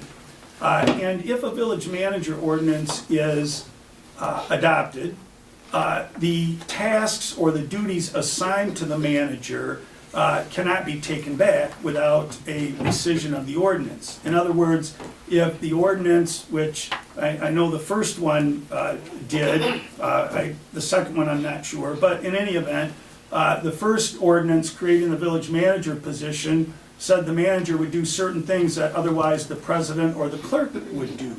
Well, once that's done in the appropriate manner, the clerk can't argue with the manager about what the manager's going to do, or the president can't argue with them. Well, you can argue, but you can't pull back those authorities or those responsibilities. They are assigned to the manager. What the village did in creating the administrative assistant position is it did not assign authority, it assigned tasks. So that the village has had since 1988 an administrative assistant to the president. Historically, that's been the clerk. There have only been 2 of them since that resolution was passed. But it's an assignment of tasks.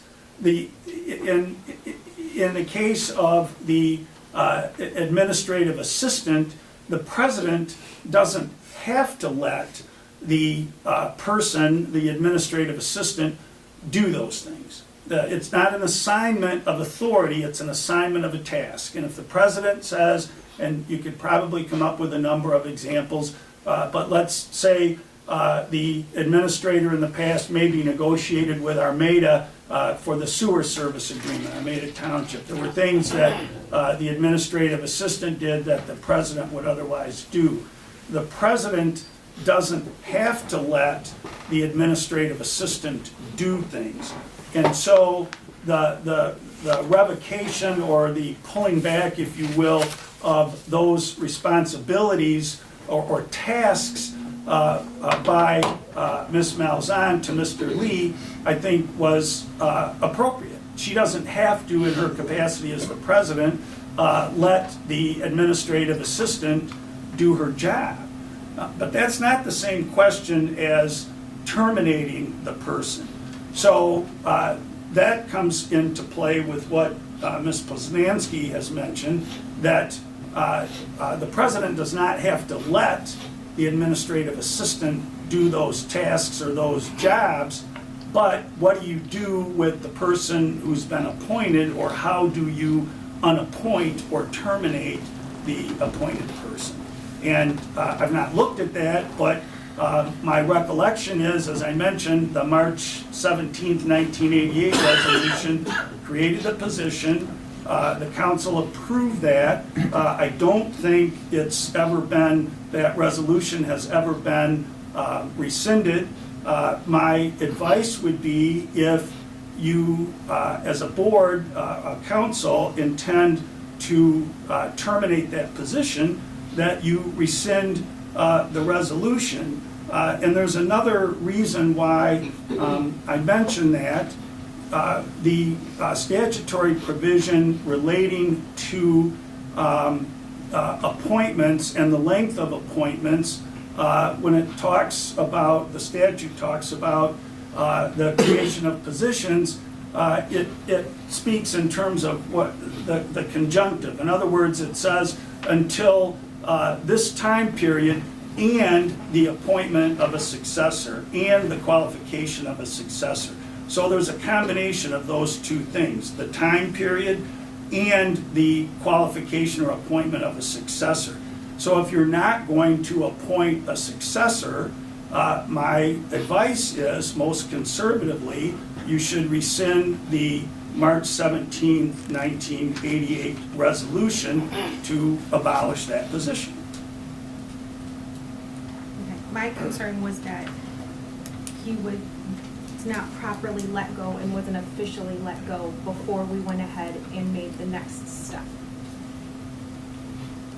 We haven't made the next step, and so in my letter, which we do have FOIA requests, and I conferred with Mark this afternoon, and he's investigating because that is part of his personnel file, if that was FOIA-able or not, because I was unclear whether or not that was something that was subject to FOIA.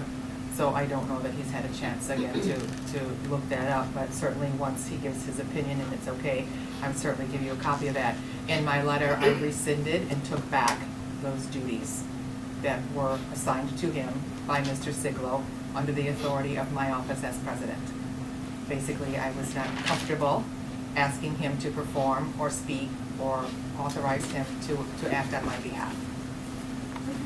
I'm comfortable if Mr. Clark says that it was done properly and he is officially let go before we take the next step, that He did review the letter that was presented and signed, yes. Well, you have two issues, though. You have, I believe it was wholly appropriate for Ms. Malzahn to say to Mr. Lee, I don't want you acting on my behalf anymore. I don't think a person has to, well, I won't speak in the generic. I don't think the president has to let somebody else do his or her job. So I think the termination of that, in the sense that don't act on my behalf as the president anymore, was wholly appropriate.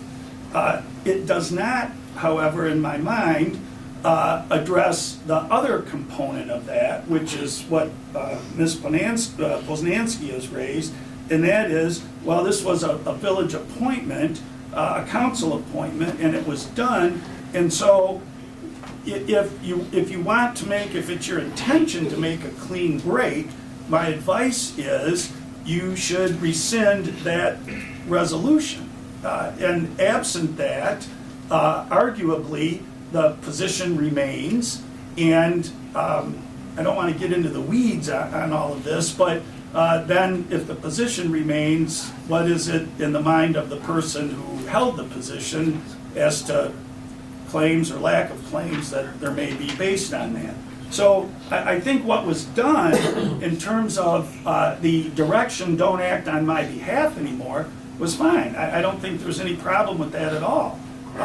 What you do next, I think you have to take, or at least my recommendation would be, if you do nothing, the status quo is maintained. If you do something, then you change the status quo.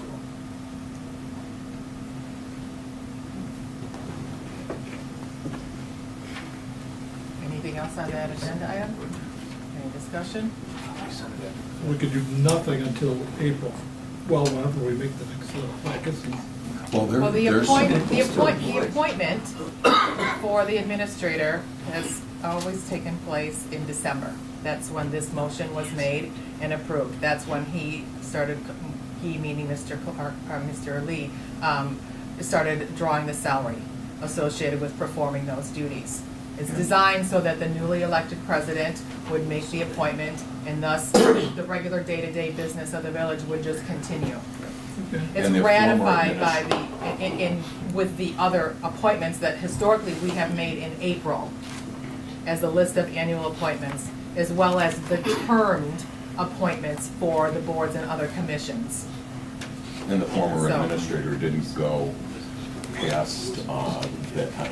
There wasn't a resignation or anything. It was just a transition, the president and the administrator. And I looked through part of this, and there is no other administrators that I'm aware of that I could find out there. But the closest thing I could find, like with a planning commission, they would have, I believe it's the planning commission, they can have an administrator, and the state law even states that that person's term will end with the elected person's term. So it's kind of like in other positions that do exist, when that elected official's term is up, that administrator's term is up, to kind of go Ours with it. doesn't say that. Because there's no administrators, this is not, we're kind of, it's an anomaly. So So- should we rescind that 1988 Ordinance. to keep our board and start fresh? Where we're at?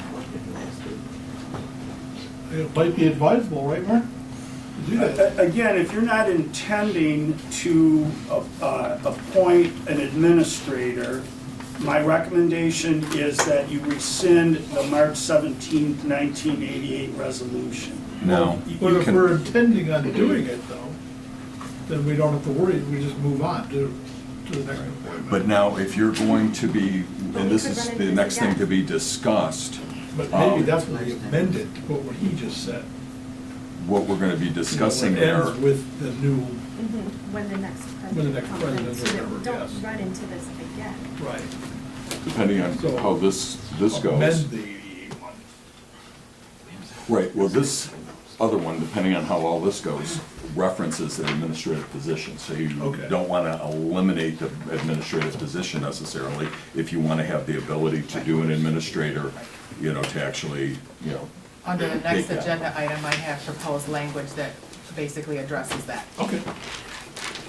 So, I would look for it if you wanted to Nope, bring that's forward. satisfied. I wanted to make sure that we were where we were supposed to be. The reason I make the recommendation I do, and you don't have to look at this now, but if you want to look at it yourselves, is under the General Law Village Act, which is the village's charter. If you look at 62.6 as the particular item, it talks about the date of the appointment, and then it continues with when the date occurs, and then it says, and qualified unless a different term of office is prescribed. And so that's why I look at it most conservatively, is that if you're not going to have an administrator, which you don't have to do, you don't have a manager's ordinance, so you're not in the position of having to rescind an ordinance, it's a simple resolution, and you could, if you chose, you could abolish the position by rescinding the prior resolution this month, and you meet again in January, and you say, well, hey, gee, maybe that wasn't such a bad idea, and somebody makes a resolution and it passes to have an administrative assistant again. So it's not, nothing is etched in stone, it's just what your comfort level is as to how you're addressing or dealing with these issues. Well, I guess I suggest move on to the next item and then kind of merge them all together. Yes, okay. So the next agenda item was administrator. We got that. Mark. This, no, it wasn't, this is Yes. what was Yes. On the table. So- that was on our table. I did include in your packet the language that talked about the appointment as well as the salary structure that was associated with that upon the resignation of Ms. McLaughlin, who was the longtime and the only other administrator aside from Mike Lee. As Bob indicated, the village of Romeo is an anomaly in this situation that no other municipalities sort of operate under the structure of government with an administrator. Most will either have an elected president and a clerk, and they do the duties that the state statute dictates, or they have a village manager ordinance, which then allows for the assigning of those duties without any doubt who's responsible for the board that hires them. So I put together a few notes because this has been quite troubling for me for the last couple of weeks in figuring out how to move it forward. Historically, I have not voted in favor of appointing an administrator to perform the duties of the elected president. My votes were not in direct opposition to the person being named, but more so in opposition to that form of government. I have always believed that the voters elected and placed a confidence in the president to perform the duties that are dictated by the state statute for the office of president, not simply assigning them to a person of their choosing. So I think the voters spoke. When our longtime clerk, Ms. McLaughlin, announced her retirement, I was in support and pursued changing that form of government. As Mr. Clark indicated, we looked at adopting a village manager ordinance. Also having a hired treasurer instead of an elected treasurer, that would give us a bigger pool of talent to choose from for somebody in such, an important role. Due to lack of support, those changes weren't put into place. And again, we can pursue this as a board if that's the direction that we so choose. The taxpayers have been paying the appointed administrator's salary for the performance of those duties of president since the resolution was created back in 1988. So when I bring this forward, I want to make sure that it's clear that the salary has been paid, or a salary for the performance of the duties of the president has been paid in addition to the salary that the president earns by ordinance. Okay? The amount we're discussing today for the performance of duties of the office of village is what was been paying, again, for the past 4 years, the salary of $30,000 with benefits and a 401k or comparable with a match, which is the same benefits that we provide to our clerk and to the treasurer, the other two elected officials, not under a pension. And the compensation, again, was voted on December of 2014, and you have a copy of that, which we've just discussed. The previous administrator, Mr. Lee, began his duties in December of 2014, and the compensation began immediately, again stating what we already talked about. The state statute dictates that the president shall make his or her appointments at the first regular business meeting during their term of office, with the exception being to fill a vacancy. So this being the first regular meeting of my term of office, we'll be looking to appoint that administrator again so that the day-to-day business could continue so that's why we have an administrator that started in December versus in April, when historically we've made the other appointments that you indicated. Since I took office November 20th, I have faithfully been performing those duties which I was elected to do. I believe there are several benefits to our residents in my continuing to do so. By my performing the duties without the benefit of an administrator, it does provide for a two-person system of government. The daily checks and balances with accountability that there has not been in place for a number of years now. With me being in the office every day, I bring a knowledge of past proceedings and projects still being worked on, and I am better able to address the concerns and inquiries in a timely manner, which provides a huge time savings to the staff. This election, along with the retirement of 2 office employees, has brought virtually an entirely new staff, with the exception of Cindy Wilson, who's been there for 16 years. And she's most gracious and helpful where she can be, but my being in the office on a day-to-day basis does fill in those gaps, so that we have a history to fall back on without the staff trying to look through boxes of documents and file cabinet drawers to figure out what happened and when it happened. So for today's agenda item, I'm asking that the ordinance, which are village ordinance 251, which dictates the salary of the president, be amended to include an option for the salary which has already been determined and which the taxpayers have been paying for the last 4 years to be due and payable for the performance of the duties in the statute, no matter who performs them. The newly elected clerk, Ms. Trapp, and I have had several conversations regarding this issue, both before the election and since both of us taking office. She does not wish to take on additional duties of the president at this time. She's focusing her efforts on her own duties, which the electors voted her to do. Both of us will be willing to look at this at a later date, but that's why I asked Mr. Clark to help me draft this amended language, which you see highlighted in yellow on the sheet that I gave to you this evening. I apologize for the language change that it was just presented to you this evening. Mr. Clark and I were unable to get it completed to be included in your packets. But you did have copies of the existing ordinance and the state statutes to prep for the meeting. So with that being said, I'll look for any further discussion or clarification that I can provide you at this time to this language change. Why do we need to change that?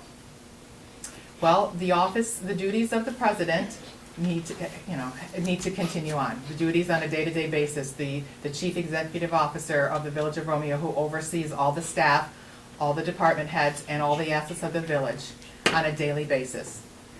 Those duties have not changed since the state statute. Historically, we have had, we've had a president who has had an outside position of employment, so he wasn't able, or they weren't able to fulfill those duties on a day-to-day basis. Therefore, appointing an administrator who would be there on a day-to-day basis to perform them on their behalf so that everything, again, could be done in a timely manner and there wouldn't be any gaps. What's So, your hours? well, for the last 2 weeks, I've been in the office, well, again, it depends on where meetings are being held. I've established set office hours of 5 days a week for 4 to 5 hours a day. Depends if there's meetings scheduled in the afternoon or the morning, which one I come in at. There's also our evening meetings that I attend, or meetings outside where I may come into the office in the morning and have to go to a meeting out of the DPW in the afternoon. So I'm working to establish set office hours so that I'll be there for the resident, but we're unsure yet how that's going to work with the new staff. We have another staff member that needs to be replaced that typically has only worked 4 days a week. When Catherine and I discussed that, there's a lag and a little bit of overlap when lunches occur, depending who's in the office. Cindy takes 1 day off, and Jennifer is the person who resigned her position, take Monday and Friday, one of those. So on that day in particular, either myself or Catherine need to make sure that the office is tended. So depending on what her appointment schedule is, or if she has any meetings at that time, I would need to be there to take care of those duties. So your $30,000 salary will cover 5 days a week, 4 to 5 hours a day? Is that what you're saying? I wouldn't say that it's limited to that. It's the performance of the duties, Zach. Just like the elected clerk and the elected treasurer, no one has set hours. We have duties that need to be performed. Right. And responsibilities that go with that. So I may end up being there for 8 or 9 hours a day, which happened a couple of times last week. I didn't question how many hours it took me to do it. It just was a job that had to be done. So. I guess forgive me for not understanding. Mhm. You are the chief executive officer as president. Absolutely. Yep. And you are the chief administrator. Yes. And you are asking to have that reassigned to you? No, those duties are mine. What I'm suggesting is that the hours that it takes to perform those duties typically have been compensated by a salary schedule that's been set dating back to 1988. So There's 75 plus a 75 at a meeting. No, No. $30,000. It wasn't 30,000 when Marion No, it started the wasn't. job, right? I know that. I just refer back to the. It's 30 today. I think it was 17. Right, when to it started. 4 years ago, yes. And so without an administrator, I would ask that this board would move the compensation for that position into the ordinance that would allow me to either appoint an administrator, should I find one, or should Catherine be willing to take on those duties at some point, or be compensated until we either investigate an ordinance change, meaning the village manager, in which case that can look to take that money back from the president, because those are the duties that typically it would cover. We would need to look at our budget and establish a salary for that position, as well as an ordinance change. So you can't appoint an administrator as it stands? I can appoint an administrator at this time, if I had an administrator to appoint. So I can go out, the board can say, look, we want you to put an administrator in there. I can go out and I can interview people, and I can make a selection, and I can bring forth a name, which is what has been done before. It's historically just been the clerk, who's been in there and understands what's going on a day-to-day basis. It doesn't make any sense to me to bring in somebody cold from the outside who has no knowledge of what's going on, coupled with all the other, staff changes that are occurring. So I'm just trying to understand. Mhm.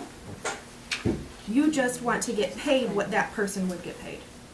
To do the same duties. Okay. Yes. For The the hours. duties of the president, right, I has agree with you. historically been the 30,000 plus whatever the statute or dictates of the 175 plus so much per meeting. From 9 to So 3, yes, 9 to 2, that 9 is to what the 3. cost to the taxpayers has been, at least for the last 4 years of that 30,000.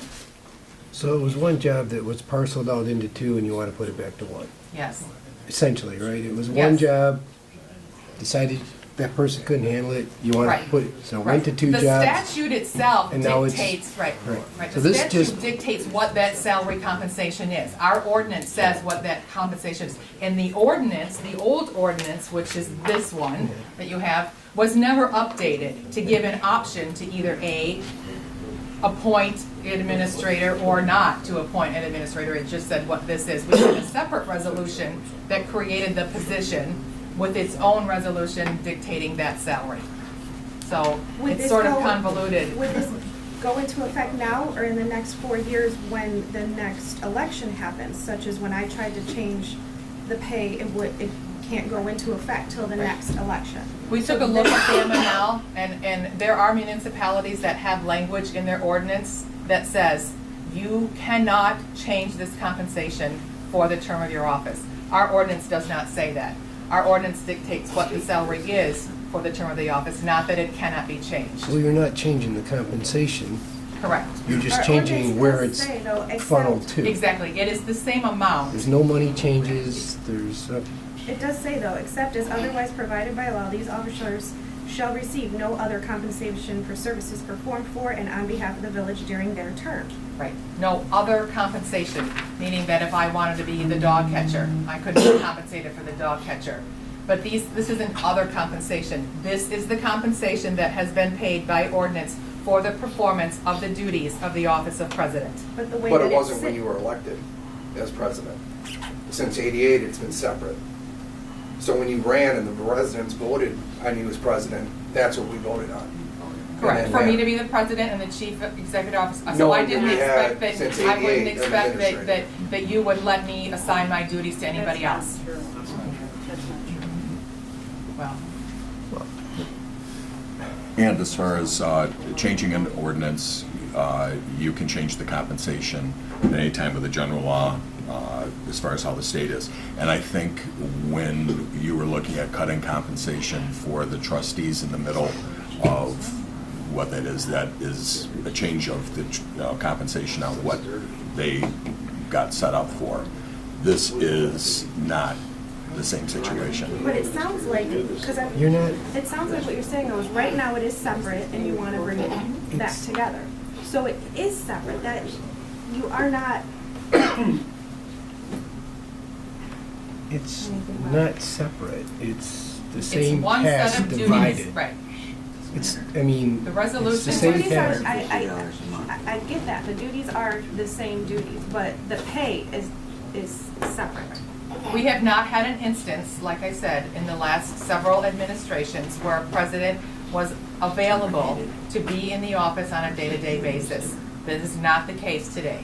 Right. So had this scenario been presented 4 years ago, it could be a different situation, or 8 years ago. But it is what it is today with the results of the election and in the position that we're at, that the current clerk wishes to focus her efforts on the duties that she was elected to do. Therefore, at this time, not looking to take on the duties or that assignment of tasks for acting on behalf of the president. The reason I think it was separate, I was around, but working for a big corporation, you come up with conflict of interest. If you're spending too much time with your day job doing your village president job, you put your job in jeopardy. So I think that's why it was separated back whenever it was in '88. And I can completely Right. understand that. So I think the difference is you're just But trying when to pull you- it into one But like you task, said, when you one ran, person, you and ran one. for this. No, I ran to do the duties of the president. I would think that it would be unrealistic without the assistance of an administrator, that those duties be performed without the compensation that has historically been paid. That's what I'm So saying. that Are you appointing one tonight? I am not appointing an administrator at this time because I do not think it's in the best interest of the residents to bring in somebody completely new to go through that interview process. I believe that I am capable of doing those duties. I have made my changes necessary in my business to allow myself to be in the office. Again, I bring the 6 years of knowledge of trustee to that position on a day-to-day basis. So at this time, you just brought this forward, we still have to wait to amend it and have a public It does not require a public hearing because it's an amendment to the ordinance. It is not a new ordinance. I would think that something like that, you just heard what these people had, their concern. I think we should really table this until January and I let the people come confirmed and speak. with Mr. Clark that it does not need a public I'm not hearing. saying it needs to. I'm Right. saying I think Mhm. this seems like The public, just these public that are here have a concern, and I think it needs to get out to I know 3 of them. the village Mhm. before we make that. I would like to know what the people would like me to vote. the people voted for me to sit in this No, chair as the according to village the president. You're president, not administrator. That is You the didn't run a same platform like duties. that. I would like to Sorry. make a motion to Statute. table this issue until January. Second.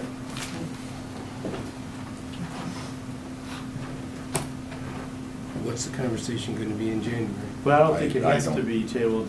She has the right to make that decision, I think. I'm just saying it'll be the same Right. conversation January, February, March, Right. April. The conversation between us, sure. Public's- But I you vote, can't our change. vote is dependent upon, we were put here because the people wanted us to vote for them. So even if I might not be for this right now, if the people of the village came to me and said, Megan, I want you to vote yes, Yeah, such and as I Megan- did with the Mitt contract. I went out and said, hey, the Mitt costs more than these other contracts. Do you want the Mitt that bad that you would rather me spend Yeah. more money? And they said yes, so I voted for what the people wanted. Megan, what I would tell you, because you've been on the board for a while now, but you can't just take from when you have who's in the audience and say, oh, it seems like everybody's for something. There's probably 800 people that voted for And I would like to Christine hear some and more. would, and support Because Christine. you're right. Here, we have 900 Order, spent order, we're not gonna for me argue too. across the table. Please. We're not gonna argue across the table. There's probably 800 people that are in support of Christine, and there's 700 people that were not. So what you need to do is vote how Please you do not feel. tell me It's what not, I need to do. no, what I'm saying is you can't put it out on a Facebook page. You wanted to maybe have a special election for a trustee. Those just aren't practical things. Where It's you a special election? for the filling of the trustee. To Okay. fill this, instead of the board appointing it, you wanted to have an election. I would have preferred that. I Right. enjoy when the And people get to speak I their know, mind. but sometimes those things aren't practical, and what I would just say is you're elected to have a voice and I make do a vote. I do not like to make decisions for the people. I like to make decisions of and what the people would like to. Okay, no, you should do that. That's what you're elected to do. What do we legally have to do, I guess? I don't know. Can you just appoint yourself? No, Mr. Clark told me that I can't appoint myself, that it would That's two require an positions. ordinance amendment because the statute already dictates what that salary is. I And- explored that, and I just- explored that with him.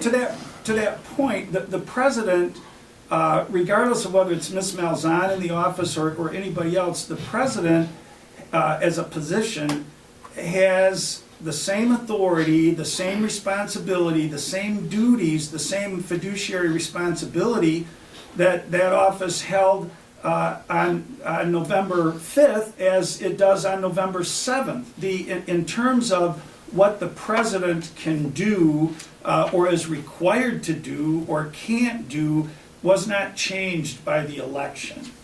And so the appointment, if Ms. Malzahn were to appoint herself and the board were to say, all right, great, let's approve that, it's of no moment, because in that position, the law already imposes on her certain requirements, certain responsibilities, and prevents her from doing other things, and that hasn't changed. The election did not change that. And I believe that if I had come forward tonight and say, I'm appointing Catherine Trapp as my administrator, that this would be a moot point in discussion. Because we've been doing it. Yeah. Because we've been doing it that way forever. I understand that this is a change. I need you to understand, as well as the voters, that this is not a change in the amount that the taxpayers are paying for the performance of the duties. It is the same amount that historically they have been paying for at least the last 4 years, with some other amounts dictated to the previous clerk prior to mine. And I think that's what we need right now. Mr. We Clark, need that could for you- stability. Clarify then for me, because when I read shall receive no other compensation for services performed for and on behalf of the village during their term of office, that seems in conflict to me. Could you could you please I explain that? can, and I'll tell you, I'm gonna tell you what my conclusion is, and then I'm gonna work backward. Is this is a political issue. You're gonna have to vote among yourselves and decide it. And I'll tell you what may inform or have an impact on your vote, but I'm not gonna be a one-person vote or can decide how you're gonna vote, what your decision electorally is gonna be at the board. And so having said that is, there is, in the state statute, there is not a prohibition on amending your ordinances. And when I say your, I mean the village and general law villages as a whole. But this village is the only one about which I'm concerned. The village does not have a charter. Its charter is the General Law Village Act, as that's been amended several times over the years. And the provision to which you refer does say no other compensation for services performed. But there's not a prohibition on amending your compensation ordinance. The statute does require that you have an ordinance setting forth the compensation to be paid the president and the trustees.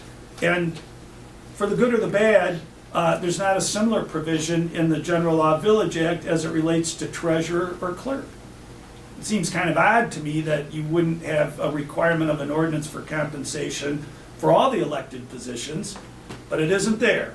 And so the only operative statutory provision is the one to which you made reference, and it's limited in its application to the president and to the trustees.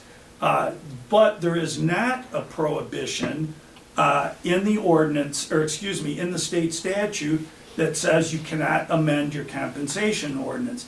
And reference was made, I don't know if it was Ms. Malzahn or somebody else at the council table, there was mention made that some ordinances say that they cannot be changed, that the amount of compensation cannot be changed during the term of office.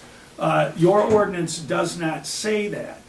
You can look to other forms of government which are not determinative for your decision, but they may shed some light on it. By way of example, if you look at statutes governing fourth-class cities, which are 10,000 people or fewer, the statutory provisions say that a compensation cannot be changed during the person's term of office. But there's an exception. It says except as otherwise provided, and the otherwise provided is if you have a compensation committee, which fourth-class cities and probably cities of higher populations also could be subject to it. I haven't looked at that. But you have the ability in that situation, you don't, but the fourth-class city, to establish a compensation commission. The commission listens to people, it does its homework, and it makes a recommendation as to salaries. That's what you suggested that And- when I was talking about. And so you have that structure in the fourth-class city arrangement, but again, you're a village, a general law village, you're not a fourth-class city, and in the General Law Village Act, there's no provision for a compensation committee. That doesn't mean you can't form one, and that you can't make recommendations, or that committee couldn't make recommendations, but it doesn't get around, or it doesn't directly address the issue.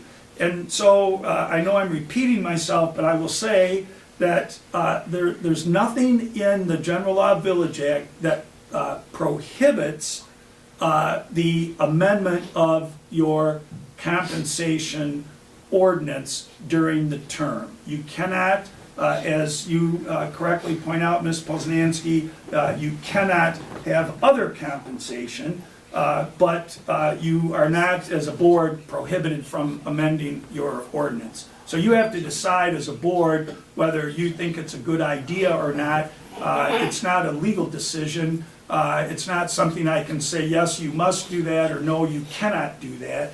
It's a political decision, and you're going to have to decide as a board what you want to do. So I just, to clarify that I understand, this applies as it stands now.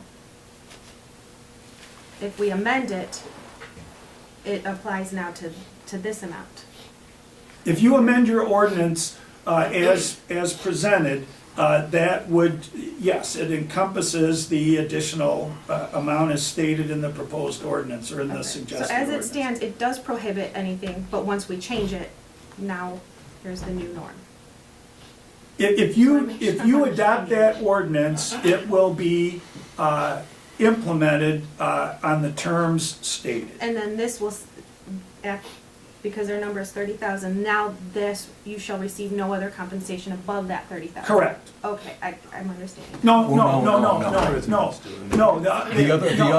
other is, I don't mean to Right. speak No, over no, you. no, I misunderstood initially. No, you still are subject to the no other compensation, Until we but, change the. But other isn't changing the amount, but getting you, paid for other things.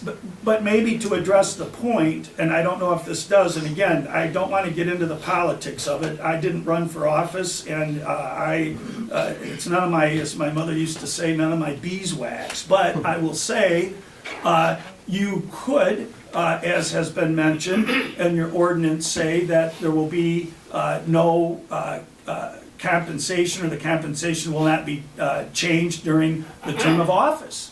So you can limit that, you can direct that, or you can control that. But again, that's up to the board as to what you do. So if we didn't amend this, could we still pay you that in the meantime? No. No. No, there's no authority for that. I would recommend against that. So it has to be amended. Yes. That's why I bring it forward.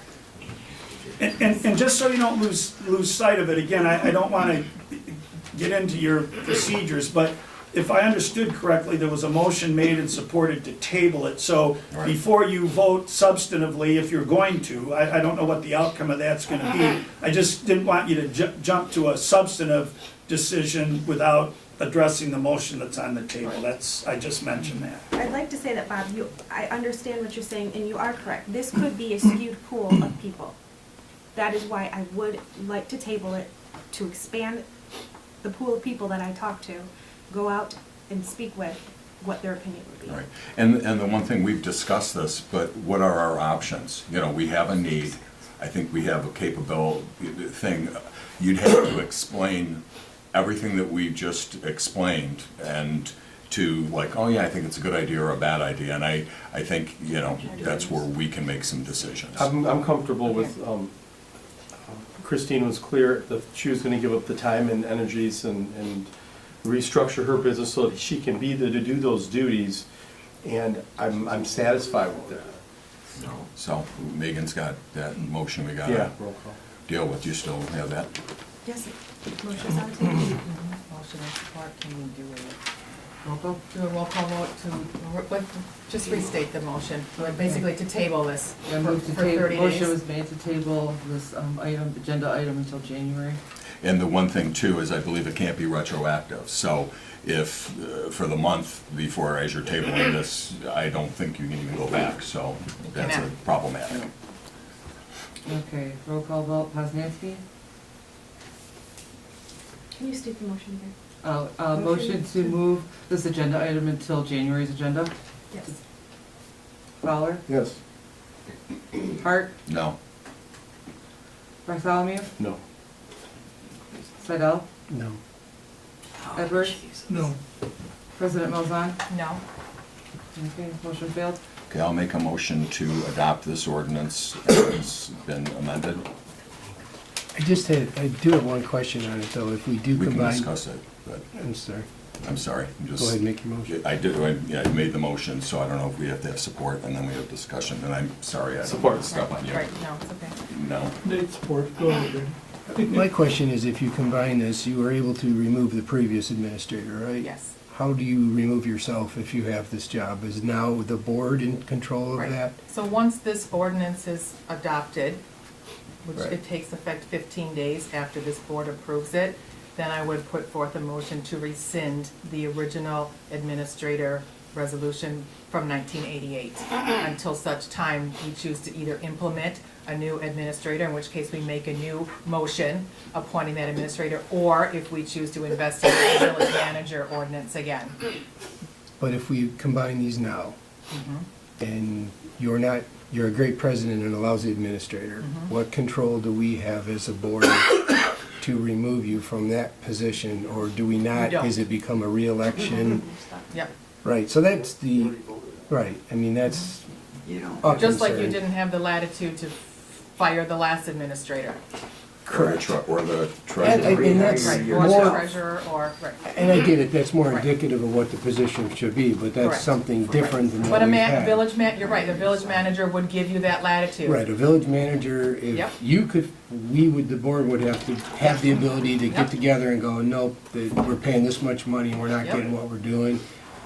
So this would end up going as a vote or a recall, or it'd be so that's stuff I think we need to be clear about, The but. board making a recommendation, otherwise it would have to be something of, the vote of no confidence, Yeah, so I mean, that's just something you got, Right, look at how you want this government and Village of Romeo to operate. with which the- is how it under what operated system. up until it was changed in '88, correct, Mark? I mean, that's the way, Yeah. and that's the way all other administrative The other, municipalities, I guess, most of them. unless they have a are. manager.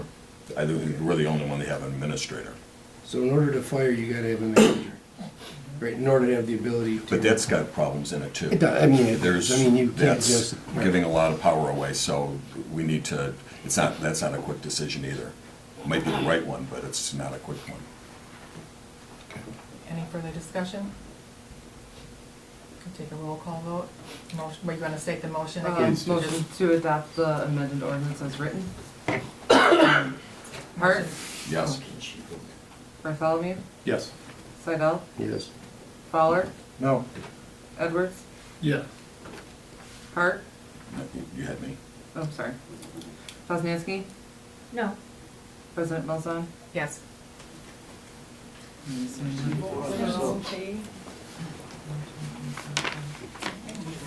One, two, three, motion carries. Motion carries by 5-2. Yes. Just to be clear, you as president came in at a certain salary, ran for that salary, and then just gave yourself a raise. No, I ran for the office of president. Which That's is- what I ran for. Which is all of those duties encompassed and this That is raise. correct. The ordinance, I did not run for the ordinance. The ordinance states what that salary compensation is. There is also a resolution that states other compensation for the performance of those duties. Just to be clear, there's always been compensation over the last 4 years in this same exact amount. It was just to 2 different people. By amending the ordinance now, it's just to 1 person instead of 2 people. Well, I But it also wish you would have affords 2 said that when you people. ran, so people understood that I you were believe I running did for it, say that. and not for the ordinances. Yes. You come in and terminate the clerk to give yourself a job. The last agenda item on our agenda is for the adoption of our village council bylaws, rules, and procedures. I apologize because I should have, and Bob pointed this out to me once the packets went out, that there was nothing highlighted indicating what was changed about this. So aside from the look of our agenda, I should have provided with you a highlighted copy of, I'm sorry, I'm just looking for a copy here. So the look of the agenda changed. So if you look at item number 2 on the 3rd page, conduct of business meetings.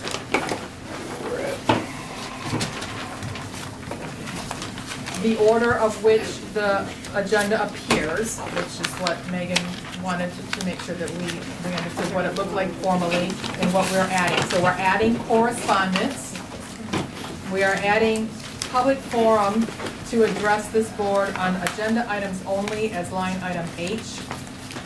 They do have an opportunity to speak under any matter under item N for public comments as well as council comments. And so we were looking to add the officer reports for the treasurer and the trustees at that time. So if there's anything other than a comment, so Megan, if you go to some classes as a, as a trustee, or you have some other information that you want to report as a trustee report, that's at the time when you would do that at a regular meeting. So just to clarify, so we looked to make those changes, and that was And it was Just the only. add the bylaws at the end. Right, so we included the word adoption and amendment of the word bylaws, rules and procedures. And then obviously the revision date would be at the end of when we Where adopted did this this come today. from? We adopt this every year. We're supposed to adopt this every year. Okay. And before, you got one that had, Remember, we did that, we didn't. So the when public we were forum having is- those problems, it's a Yeah, rules and no longer procedure. I they was can the one just get that up pulled it together, years there's ago. public Okay, I forgot comments at the about end of the that. meeting, and they can get up and talk to whatever they want to present before this board. The public forum in item H would be regarding agenda items only. So they still have the ability to comment about anything they want, though? Yes, absolutely. So, yeah, there would be what we've had before, they could come forth, they could bring up something, and then it might be something that we would add to the agenda. It hasn't happened often that I remember, but that was, I think, the rationale, that if somebody said, I've got, this thing. There's always been some confusion from the members of the audience, like, well, I'm on the agenda, but do I get up and talk now, or do I get up and talk when the agenda comes up? So we want it to be clear. Public forum, agenda items only, and then public forum at the end of the meeting. Two separate, they still have the latitude to come and address this board at any time, just in proper protocol. But that's what you stated at the beginning of last meeting. Is Right. that they can speak during public forum and also on any agenda item at any time they were interested. Correct. So we're just clarifying when that is. So you could have public forum on, if you had 15 agenda items, people could stand up 15 different times and talk on those If they individual wanted to items. come, right. Right. Be a late meeting. Or we can formally, allow comments from the floor during those agenda items, but sometimes, it can create some confusion and a wayward conversation to the business of this board. So having a purposed position in the agenda to allow people to address their comments to us, I believe will make it easier for us Good to for the people operate. that come. And then councilman Yes. comments would come at the very end again. Correct, Okay. yeah, if there's any additional Open forum comments. on the agenda. Yeah, it seems like it. So, I would entertain a motion to approve these rules, which we have to do annually anyway, unless there's any more debate or discussion. Support. Who's moving? Christine, I'll make the again. motion. You made it. Okay. Whatever she was saying. Any further discussion? All in favor? Aye. Any opposed? One, me. Motion carried. We have council comments, the last item. Any council comments? Yes, I brought this up at the beginning regarding the defense application. And I do think you need to contact Mr. Rogers or his attorney and redo this application to make sure 313 Dickinson is off of that application, just so it won't cause any problems. We will clarify that. It's heading right down that road. Okay. I would like to take a moment to speak about the marijuana training that I did go to last week in Westland. I've never been there. It's a nice drive. I learned a couple things, some of it just informative to us here. Some of it we might want to take out in the meantime as we just opted out of the ordinance.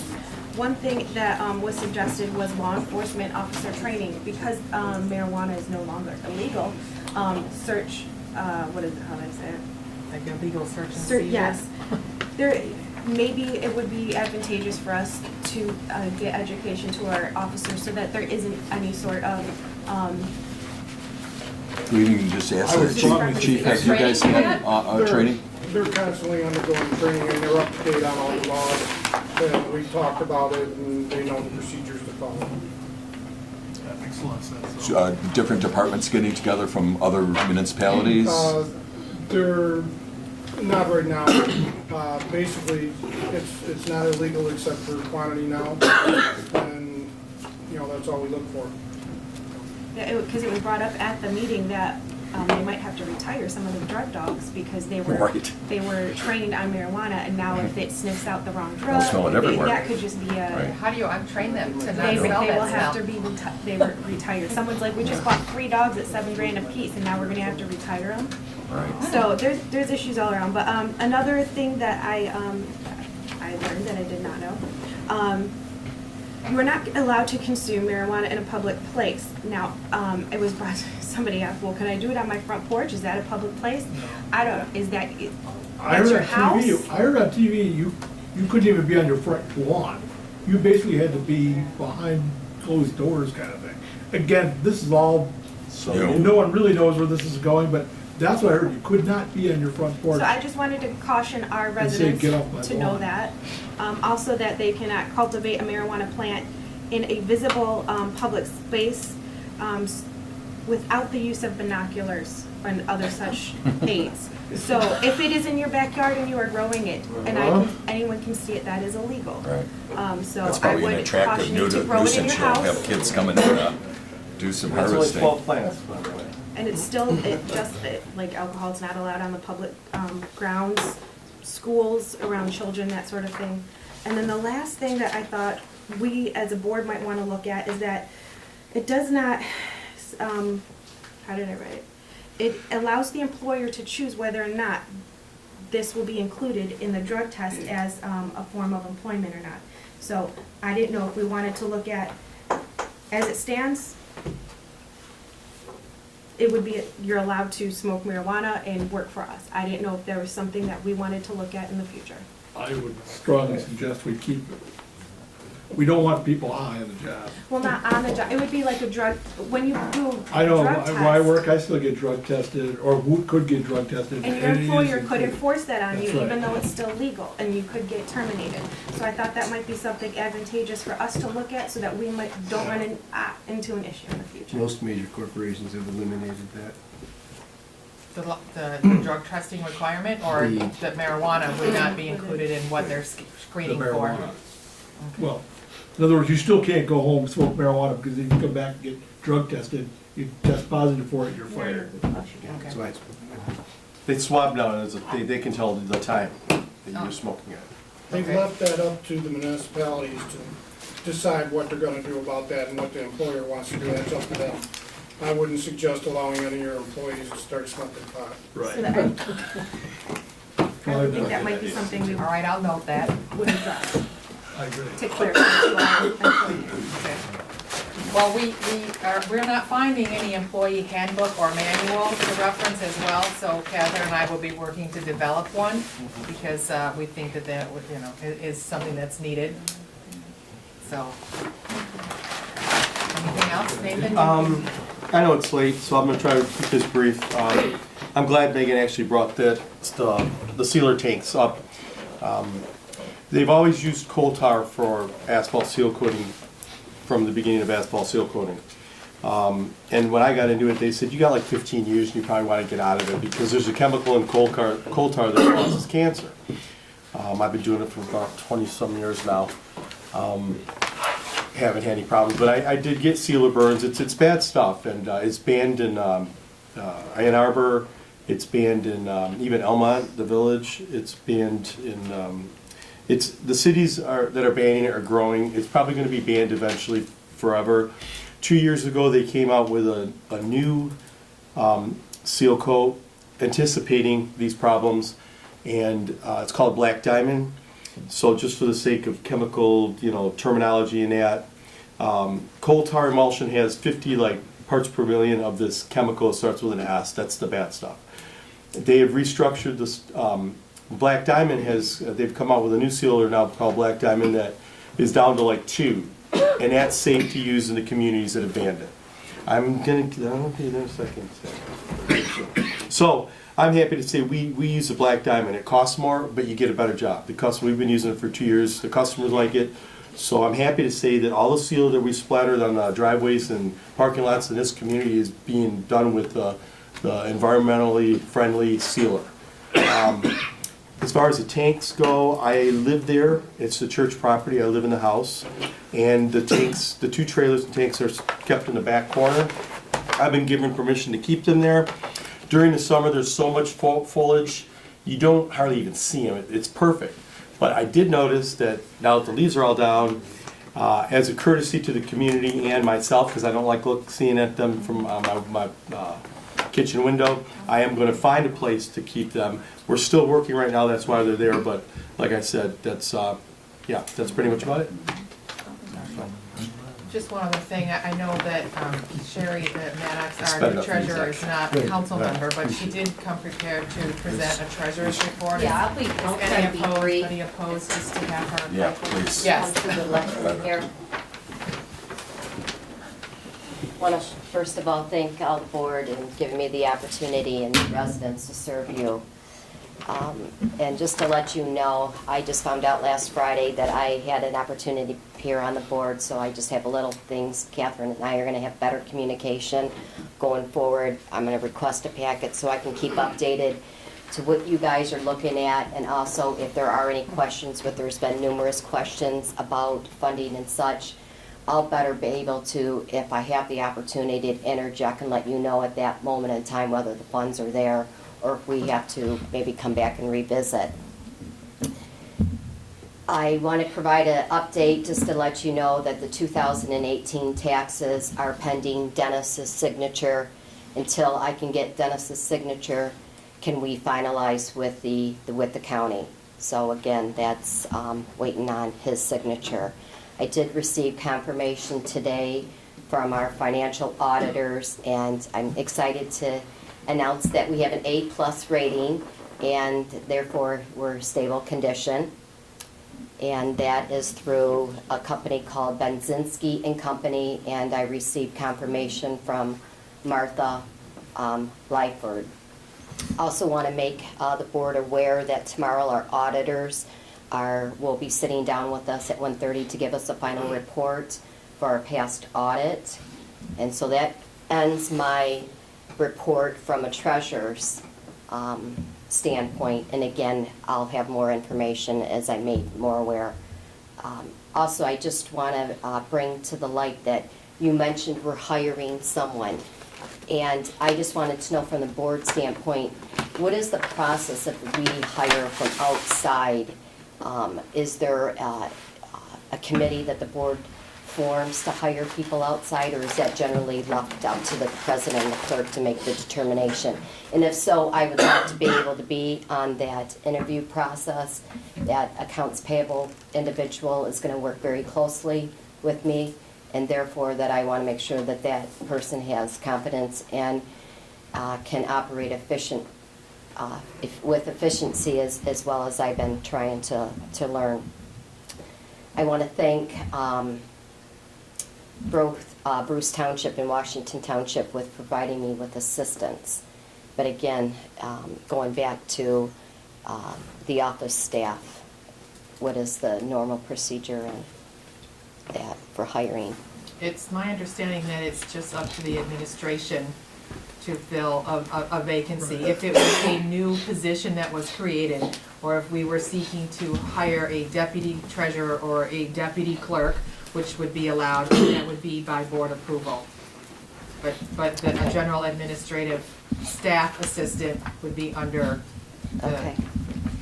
And as a board member, I'd like to be even apprised of that, because in the history Exactly. since I've been here, we had somebody assisting the treasurer, and it was the person that was going to be kind of up for election, that works for 6 months, and we had no clue that that person was even in the office until one day you see the person. So we've been, I think we should at least know, hey, we've got a new person, this is the person name, come see them, and say hi. And Yes. Would you include her so that her expertise could be picked with the person? Is that what you're asking? Okay. Yeah, we haven't started the interviews Okay, yet. great. yeah. Include her. And just to bring, we have a current employee, and I think it was you, Justin, you mentioned about how you come into the office, and Cindy is, mentioned her name, she's a 15-year employee, and the amount of resources that she has, and unfortunately, we have a 15-year employee who's not even making the minimum that we posted a position for. And granted, these are other skills and things like that, but we need to be sensitive and address those concerns and be open to maybe reevaluating her salary. We don't want to be in a position where we're out a long-term longevity employee and our experience level is, you know. Maybe she has a little bit of the planning commission, but yeah. No. Okay. Cindy was, Christine and I did sit down with Cindy in our office, and we did offer her the position first before I was posted to the public, and to further discuss her duties, because there was no official job description for any of the staff members.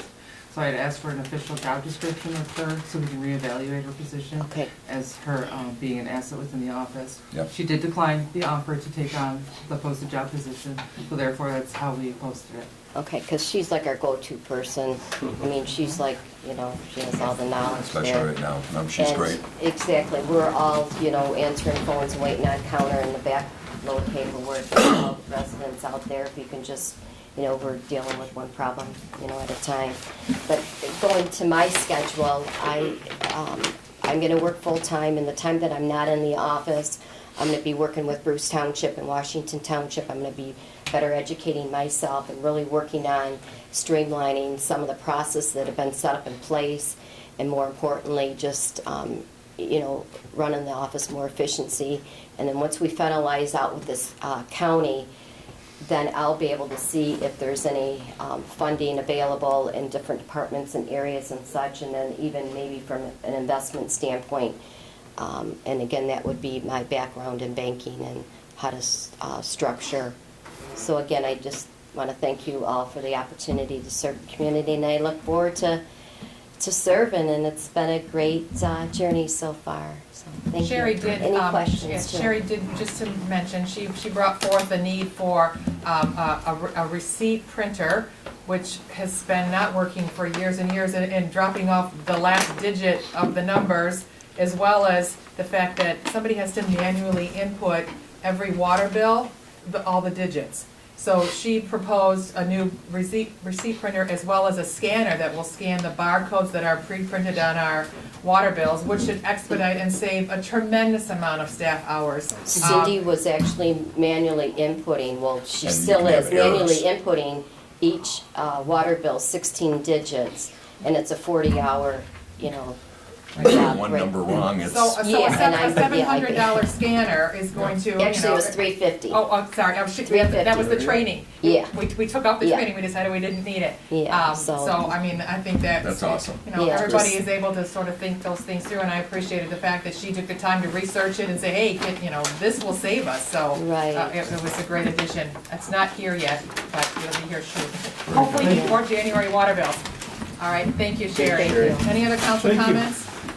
Zach, would you like to make a motion I to already adjourn? Hold. Can we- Supported? One more comment. It says at the bottom I can talk. Can I Go ask ahead. one question? And this concerns me, and only me right now. You had said that you're gonna try to bring in another planner to help with the site plans and approvals and things of that nature. That's not gonna happen in the next 42 days, I'm assuming. What do I do in the interim with this particular project that is in that file right there? Can I work with maybe your DPW man and a couple local leaders? Yes. And come up with a site plan that we live within your rules? I mean, I don't intend on living outside of your rules, but in the same, but I don't wanna take the next 90 days and have you guys hire somebody and have June roll around and nothing done. What we did was, we gave him some items that he needed to add to the site plan for this council. So if you can get, I guess you can get that. There's an office, abundance of Christine. items that are missing that you didn't even pick out, but I can. Well, good, address you put in those. what we missed. Well, there's a lot of things that he's gotta help me with, so if that's okay, And you can get I'd that like to to know her? how to cripple through this process How's that, Christine? Does that work? while not having you sign a one-year contract with a company you may not be happy with. Do you have an opportunity to call me in the morning so I can, I have an opportunity to walk over and see them work. yes, thank you. Then we can further discuss this, what your needs are right now and your time frame. Also. I know you're on a tight time frame. Oh, thank you. I just wanted to bring it up in case anybody had to vote on anything again. We did. Motion adjourned. All in favor? Megan supported, right? Yes. Right. Aye. I'll Any support opposed? it, yes, I know. No,